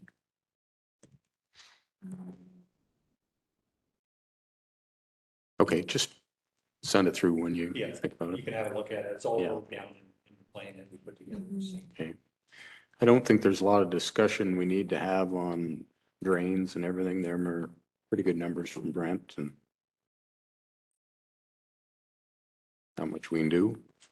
Is our air and line in this one here? Is this where it would go then? I'm sorry. The drains, or I mean the municipal drains, road? or- Our cost on that, That would be, that would be cost of work that Murray did on our drains. It goes to this department. So, Okay. yeah, so that stuff hasn't even been done for year end yet, so. And it's been quite high the last few years, so I lowered it this year and probably will be, come back and. So.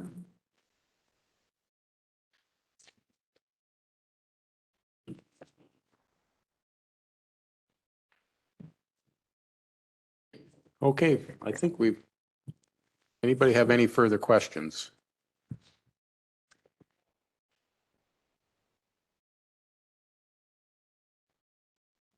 Tracy, is there any capital in your numbers right now?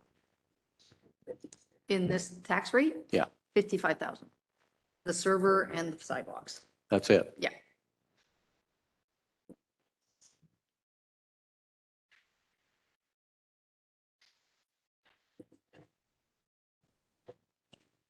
And we're at,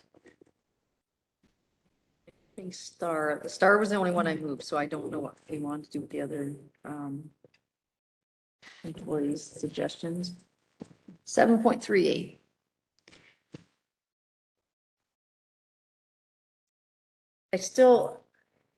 I'm confident that there's gonna be some savings on that.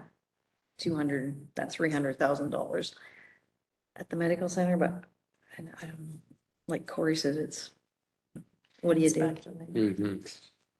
If all of a sudden we don't have it and we think we're gonna get it, then we're in trouble, right? If we don't get it, you can save on my salary, because I'll be so mad, I'll be out here in a shot.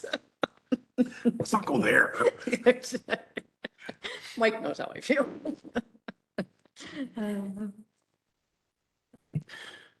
Should we, what do you want to do here? What time's it getting to be? 8 o'clock. Been hard at it. I know we're not close to finalizing, so Where does everybody sit on the staff? Yeah, so you want to go line, just a real quick line by line over the council.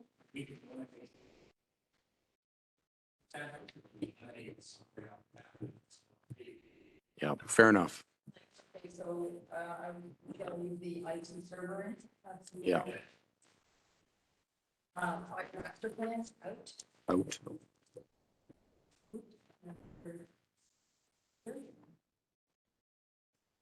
Where'd I see that? Right there. Yeah, because I'm asking for actually you do a reserve for half of the issue.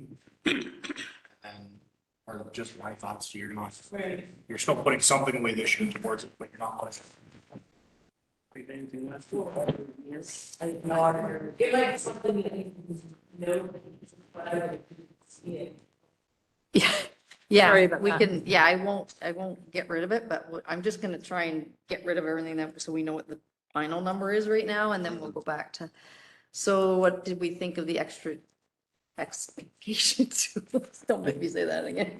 Extraction? Extraction tools. Well, my problem with the extrication tools, it isn't whether they said they clearly have them and they work.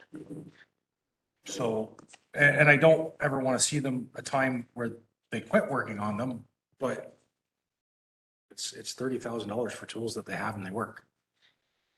I don't know. Can I see a show of hands? I'm just wondering if we could just hold on that one, until we actually speak with Colin. Because maybe there's some reasoning that he didn't share with Murray that we need to know. That's all I'm thinking, just because I'm thinking about safety tools. And so when it comes to that, if we don't need them, I certainly say wait. But if there's some justification for why, So, okay, so for tonight, I'll leave them in. How's that? And then we'll go from there, and With a question mark. with a question mark, yeah. Okay. Just so we can get kind of a, what about the filling stations? What are we thinking on that? Mr. Mayor, Murray has raised his hand. He Yep, can go maybe ahead. Make a comment. Go ahead, Murray.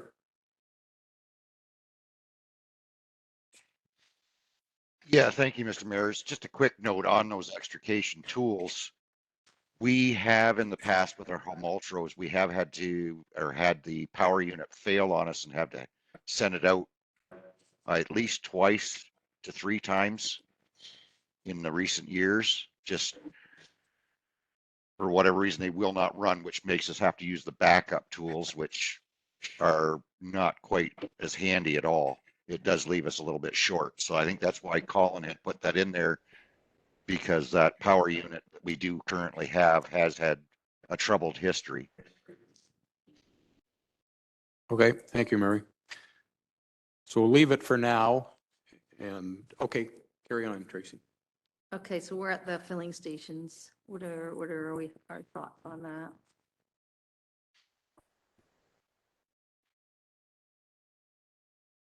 We talked about using that fund and I can, we yeah, got $70,000 in there. yeah, it's just shy of 68. If we could use that, I think I'd support buying that. Okay. I'm supportive of that too. I think it's something we're gonna need. Okay. Well, we knew it was coming. Councillor Goulard and Pemberton, where are you on that one? yeah, I would support that. Can I just go back to the master plan? Did we take that out? I did. Okay, Yeah. perfect. I just want, Yeah. thank you. So consensus is the filling stations are in. Yes. Well, mainly because you purchased equipment last year, so you're kind of committed. I think we're kind of committed. But, yeah. We And I knew it think was we coming. can get 70 or 68 from that other and, to pull that one out. Okay. And, so the pumper truck, I think we're all agreed that we probably need to get it ordered and we need the 145 for the chassis. So put that in the 140, plus or minus. Yeah. Is everybody in agreement on that one? I mean, that's a big ticket. I want everybody on board on this one. Ben? You're- Yeah, Okay, wish we didn't have to, but I don't think we have a choice. Yeah. We need to get a fire truck there before it gets too old. Yeah. So the sidewalk annual Yeah. program is in the tax levy. Yeah. Silver Clay, I think at Silver Clay, we were gonna get the engineering done. can you plug in a So, number on that? I'm Murray, thinking that- What did the other one come up to? Senator, one of the ones we had actual the engineering. 1.5 million was, Yeah, we want engineering for both those, right? Yeah. So let's just say 110. That too much to, well, what was the 1.5 million one? it didn't break it down for me. One of them, yeah, it was 40. Yeah, one That of was them the did. I think it was Shackleton. 109, wasn't it? Yeah, that was the Yeah. water line. Oh, that was water main. That's where I Yeah. took that's where I was getting the 110 from, so. 110, probably. I can get a better number tomorrow. Yeah. Yeah. 109 for that And one. we talked about using the gas tax for that. Yeah. So we got 127 there. Do you think it'd be 110 for one, or do you think it'd be 110 for both? I would think for both. Well, it's just 110 for the water main, so, wasn't it? What? 40 for the water meter. Well, 40, Yeah. sorry, never mind, yes. But that's pretty big, that road's a pretty big job. Why don't we, we've got 100 and I've got 127 in there in that gas tax. Why don't we put those two engineerings at that and then it's in and out, it's not costing anything. Yeah. And we got a little cushion there, we got a little cushion there. There we go. And then we were taking out the marsh line. You want that done? You just don't- Well, I thought Murray had Conflict of somebody that interest. called him up More and called her traffic all the if we- time if up we that hard road. Service that.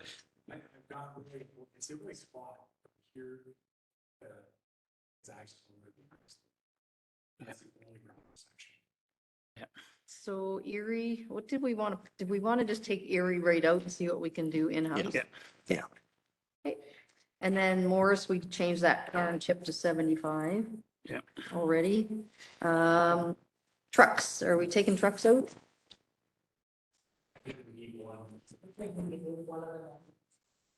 Can support one. Okay, Murray, which one do you want left in? Patrol truck. Okay. All right. What about the Moors? I think we were taking that to one. Just the one, so. Oh, he's got two numbers there. I gotta go with that one.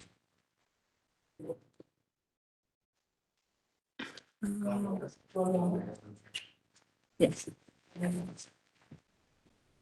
Float trailer is out. And the Kubota was out.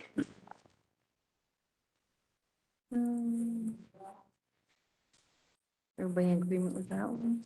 Yeah.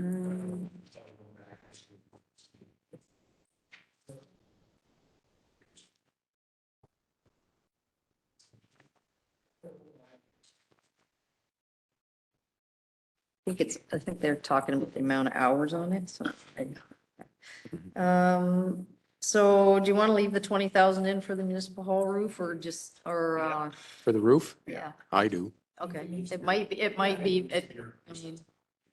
I guess it's a placeholder for now, right? Yeah. What about the parking lot for Tim? 16.4. I don't have a problem with it personally. It's, if it was pavement, I might have said something. It's coming out of the differently, water reserve. but Yeah, so- it's just recycled. Yeah, And Just you're going to reflect look that. at that whole water rate thing and Mhm. see what we can do to build reserves on that. And then I did reduce the picnic tables from 20 to 10 Mhm. to get those replaced. Yep. 10, no, 20,000 to 10,000. Yeah, yeah, sorry. Yeah, I guess we start talking numbers, yeah. Yeah, yeah, no.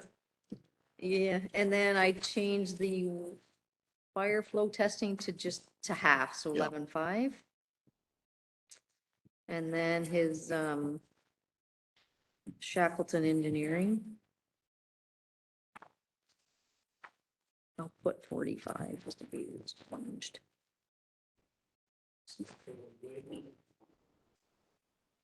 See, yeah, that's where I was doubling up.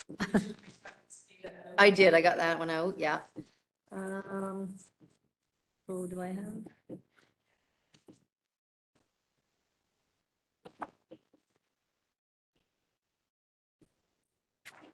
All right, So when you go back to the reserve, the fund money that we have, the bottom, is that all donations? so one of them is Jackie's and the other is those 3 donations, yeah, yeah, yeah, yeah. We do have 70 in there for the medical swing yet, and Mhm, 70 yep. for recreation. Yeah, because the doctors want the flooring changed, and I think that came in at 35,000. I think that's what Ryan said he got the quote on. What are they putting in? I don't, I hope, I think it was just a laminate, I don't know. yeah. I don't think you would do it all, because I think the seams are mostly examining those. Maybe we just need to do a couple of them. I think you need, she needs a buzzer. Say it again. Okay. So I think we've got this budget down to 677,000. That's better than it was. Yeah, so what percentage is that? Well, none of this is in the tax rate, so No, it's okay, like, yeah. yeah, so. Yeah. Yeah, that's right. It's not gonna affect anyone.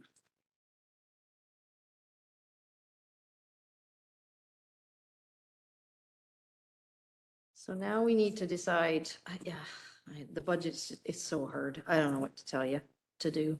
Like, your council, you decide, but I mean, I've given you everything that's in there. You can change what you want. We just get that done, send it out to us, let's have a look at it again. So that, yeah, so I did take Star out. I left, I haven't made any decisions on, not Murray, Dan and, nope, Gerald. Go with Gerald and Dan. Yeah, Gerald and Dan. Um, What else was in there? The laser, sorry?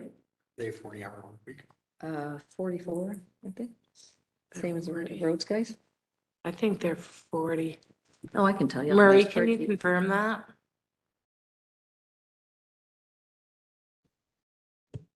$44. Yeah, yeah, that's what I thought. But that's not a budget breaker anyway. That's how much you're talking. Yeah. Do that, and we're talking a lot of money, so. To me, that doesn't make sense. One less person they have.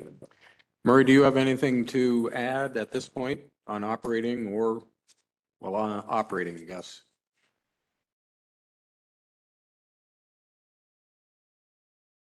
I'll do my utmost to work within your budget decisions. How's that? You're political again, but I appreciate it. Well, you've sat through this whole thing. You know what we're up against.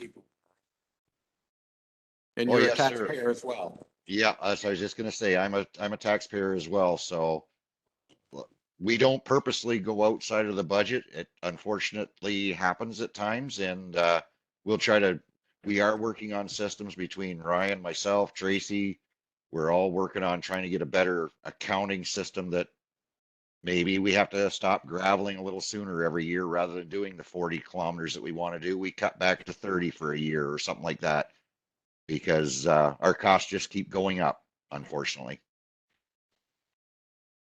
Yeah, and that gravel number is a big one, Murray. That's What is that? A quarter of your budget? It's a very large chunk of it, yes. And unfortunately, that's, a sad fact of life of having gravel roads that, we'd set up the system.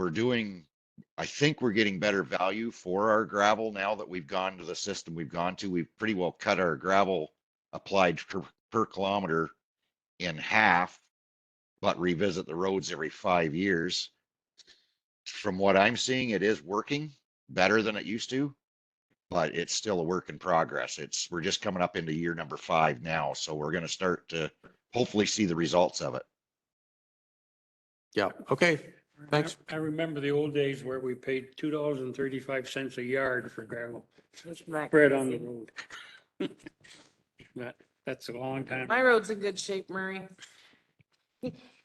Well, Thanks. I think our roads are in pretty good shape. From my driving around, so keep it up. We don't want to not do this work. We have to, but we got to find a way to pay for it.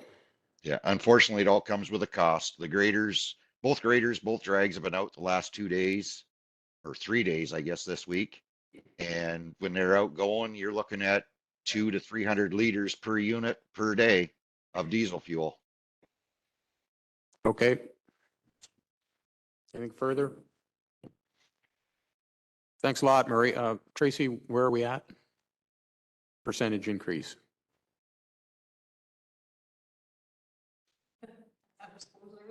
Oh, sorry about that. Yeah. I don't want to keep everybody up tonight, but I think it was at 7.38, I think I said. What number do you live with? Start with at the mayor level. Well, according to Olmer's, the inflation rate was 6.51%. 7.38 we're at. 7.3. I can live with the 6%. More if we had to. I don't think, it's not in the economic best interest of the municipality to go less than that, I don't think. Councilor Pemberton. Yeah, actually, I was gonna say about the same thing. I thought the inflation rate was at about 6.87. So I was hoping less than 7, but expected around 6. I was hoping. So if you let me put $75,000 in predicted savings, I can get it down to 5.75. We're done. Let's go home. That's called creative accounting. Councilor Drulard, same question. Yeah, I was thinking 6 to 6.5. Those are numbers I can live with. I mean, of course, I want to see them lower, but we can live in there. Councilor Dreyfus. This also doesn't include if we do decide we want to make Leslie continue for the end of the year. I can tell you that I can't do anything right now. Went and unplugged. I can live with around 6. The problem is our biggest cost items have gone up more than 7, 8, 9% or 10, even gravel. That's 50%. That's a 50% increase. And I don't know if you're going to be able to buy a vehicle for 66,000 because I doubt it. I'm kind of wondering myself, but I think that the items where it's not even wages that's going to impact our budget. It's those costs that hurt us a lot. So, yeah, if we can keep it at 6, I'd be happy. Okay. And you have to give us your answer too. I was gonna sneak out the room. I'd like to see it a little south of 6. 5.8 or 9 sounds better than 6, but basically 6. County's going to come in at 2. Now, there was some discussion we had about they're deferring things, and that's a tough thing to do. I asked Jen too how she kept it so low, and they're using a lot of reserves. I said, unfortunately, I don't have those to Yeah, move over to cover for yeah. that. Okay. I think we got a Hold lot on, I done. just changed Leslie to keep her to the end of the year. See what that does to my budget. I think I packed up my.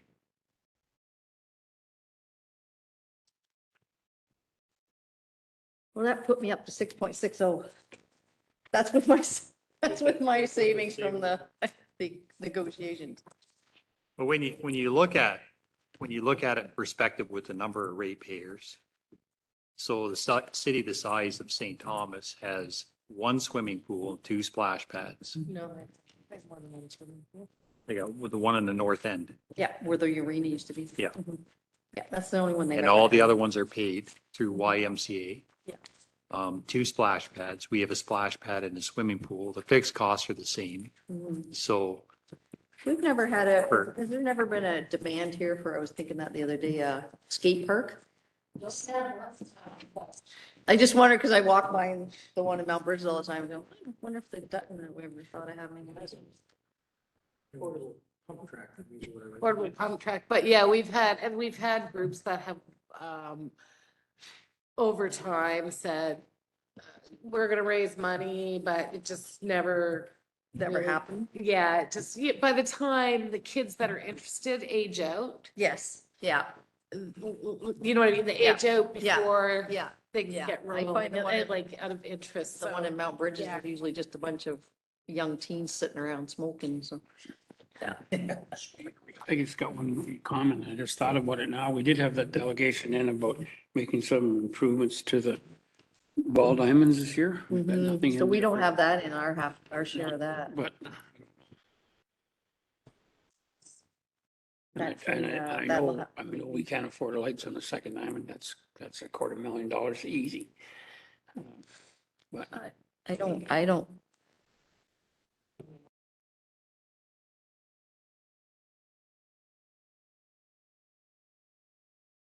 Yeah, but we have committed to nothing on that, really, working with them. they do have some, they do some fundraising. We do have 70 grand in recreation in that fund too as well. let me take my. what's this one? I'm not a minute, it's big. I know I'm gonna do some savings. I think that, we are, with moving Leslie to here. 8.23.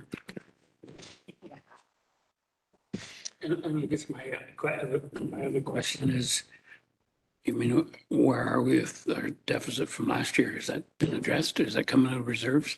That'll just go to the surplus or deficit on the report. It won't have anything to do with this. Yeah, so the rate's going, right now, the rate goes from 0.00842 to 0.00912. It's such a small amount, but when you take a percentage, it's huge, right?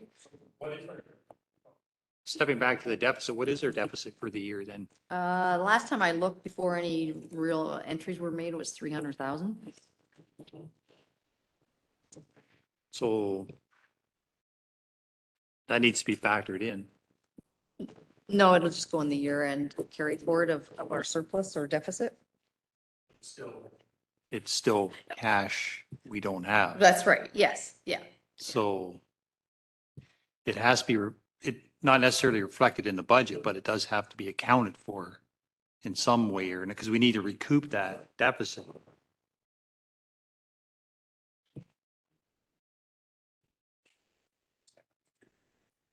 What's that? I'm sorry, I asked that. Yeah. Scared me now. Yeah. Well, it'll just because we have a surplus of what, 1.9 million or something. What do we have in our, I can't remember what our year end is. That number's not solid yet, though, is it? No, it's not, Yeah. but it will go in.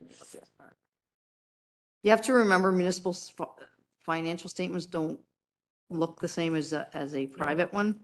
So if you look at our, But if you have a deficit, you're indebted.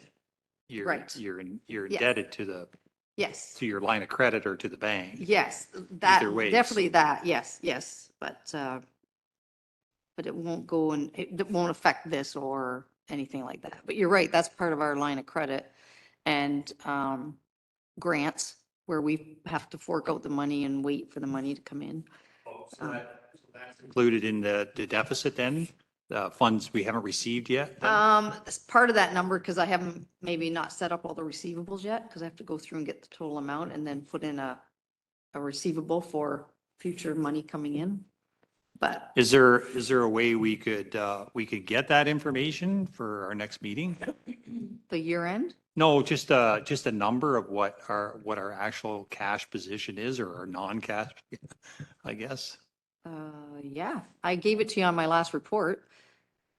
We were at 1.29 million into our line of credit and, our bank loans were, 2 point something million. And We do have some capital, that's not unfunded capital. yes, and there's always that ongoing, yeah, yeah. Doesn't generate that much. It's just that it- yeah, okay. So there, yeah, so capital jobs, I either have to set up a receivable for money we're gonna get from upper levels or from user groups, whatever. And then there'll be the unfunded ones, which are still sitting in that deficit that I will move.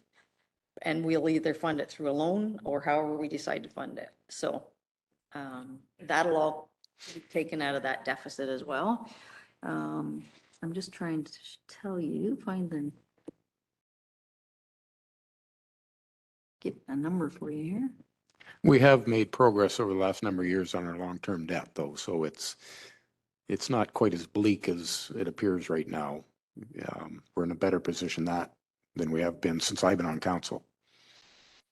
So that, whatever deficit this year will just be recorded into our municipal surplus, which is right now is 27 million. So it'll just it just goes through that. And that's just everything included, all your assets and everything. It's just but yeah, we won't factor it in. I know when I did the budget in St. Thomas, they did use their year-end surplus or deficit to start the next year. I don't know why. But they're the only municipality I work for that did. I think we used to have to do that. I think maybe that's what it was. I think you could never have a surplus or a deficit, like you had to use it. Yeah. I believe, I think you're right, because I remember telling the guy out west when I moved out there that we could never have it, so. But I do remember the needing to know what the year end was before you could even start your budget to get going. So. But they've changed a lot of the accounting for municipalities now. Okay, we'll wrap up the budget for tonight. All right. Go home and have a drink, think about it. Yeah. I guess if, what can we do operationally? Everybody take a look at that and Murray's half of it. Basically and if he could do something there, 10% on certain things, that would drop us quite quickly into that 6 range that we're all looking for. So let's have a look at it again. And I encourage council to have a look at it again. Maybe there's something there, I don't know. But we're not coming in at 8. So we got to do something here. But I think a lot of work's done tonight. Thank you for your time. I thought it might have been worse. So we'll finish up the meeting. Tara, we have some bylaws to do and we can go home. All right. Moved by Pemberton, seconded by Dreyfus, that bylaw 2023-12, being a bylaw to appoint a clerk, be read a first, second, and third time and passed. All in favor? And that's carried. Moved by Dreyfus, seconded by Loveland, that bylaw 2023-13, being a bylaw to appoint a CAO treasurer, be read a first, second, and third time and passed. All in favor? And that's carried. Moved by Loveland, seconded by Drulard, that bylaw 2023-14, being a bylaw to confirm the proceedings of the municipal council of the municipality of Dutton Dunwich, be read a first, second, and third time and passed. All in favor? And that's carried. Moved by Drulard, seconded by Dreyfus, that the meeting of the council of the municipality of Dutton Dunwich closes at 8:33 PM. All in favor? And that's carried. Thank you, everyone.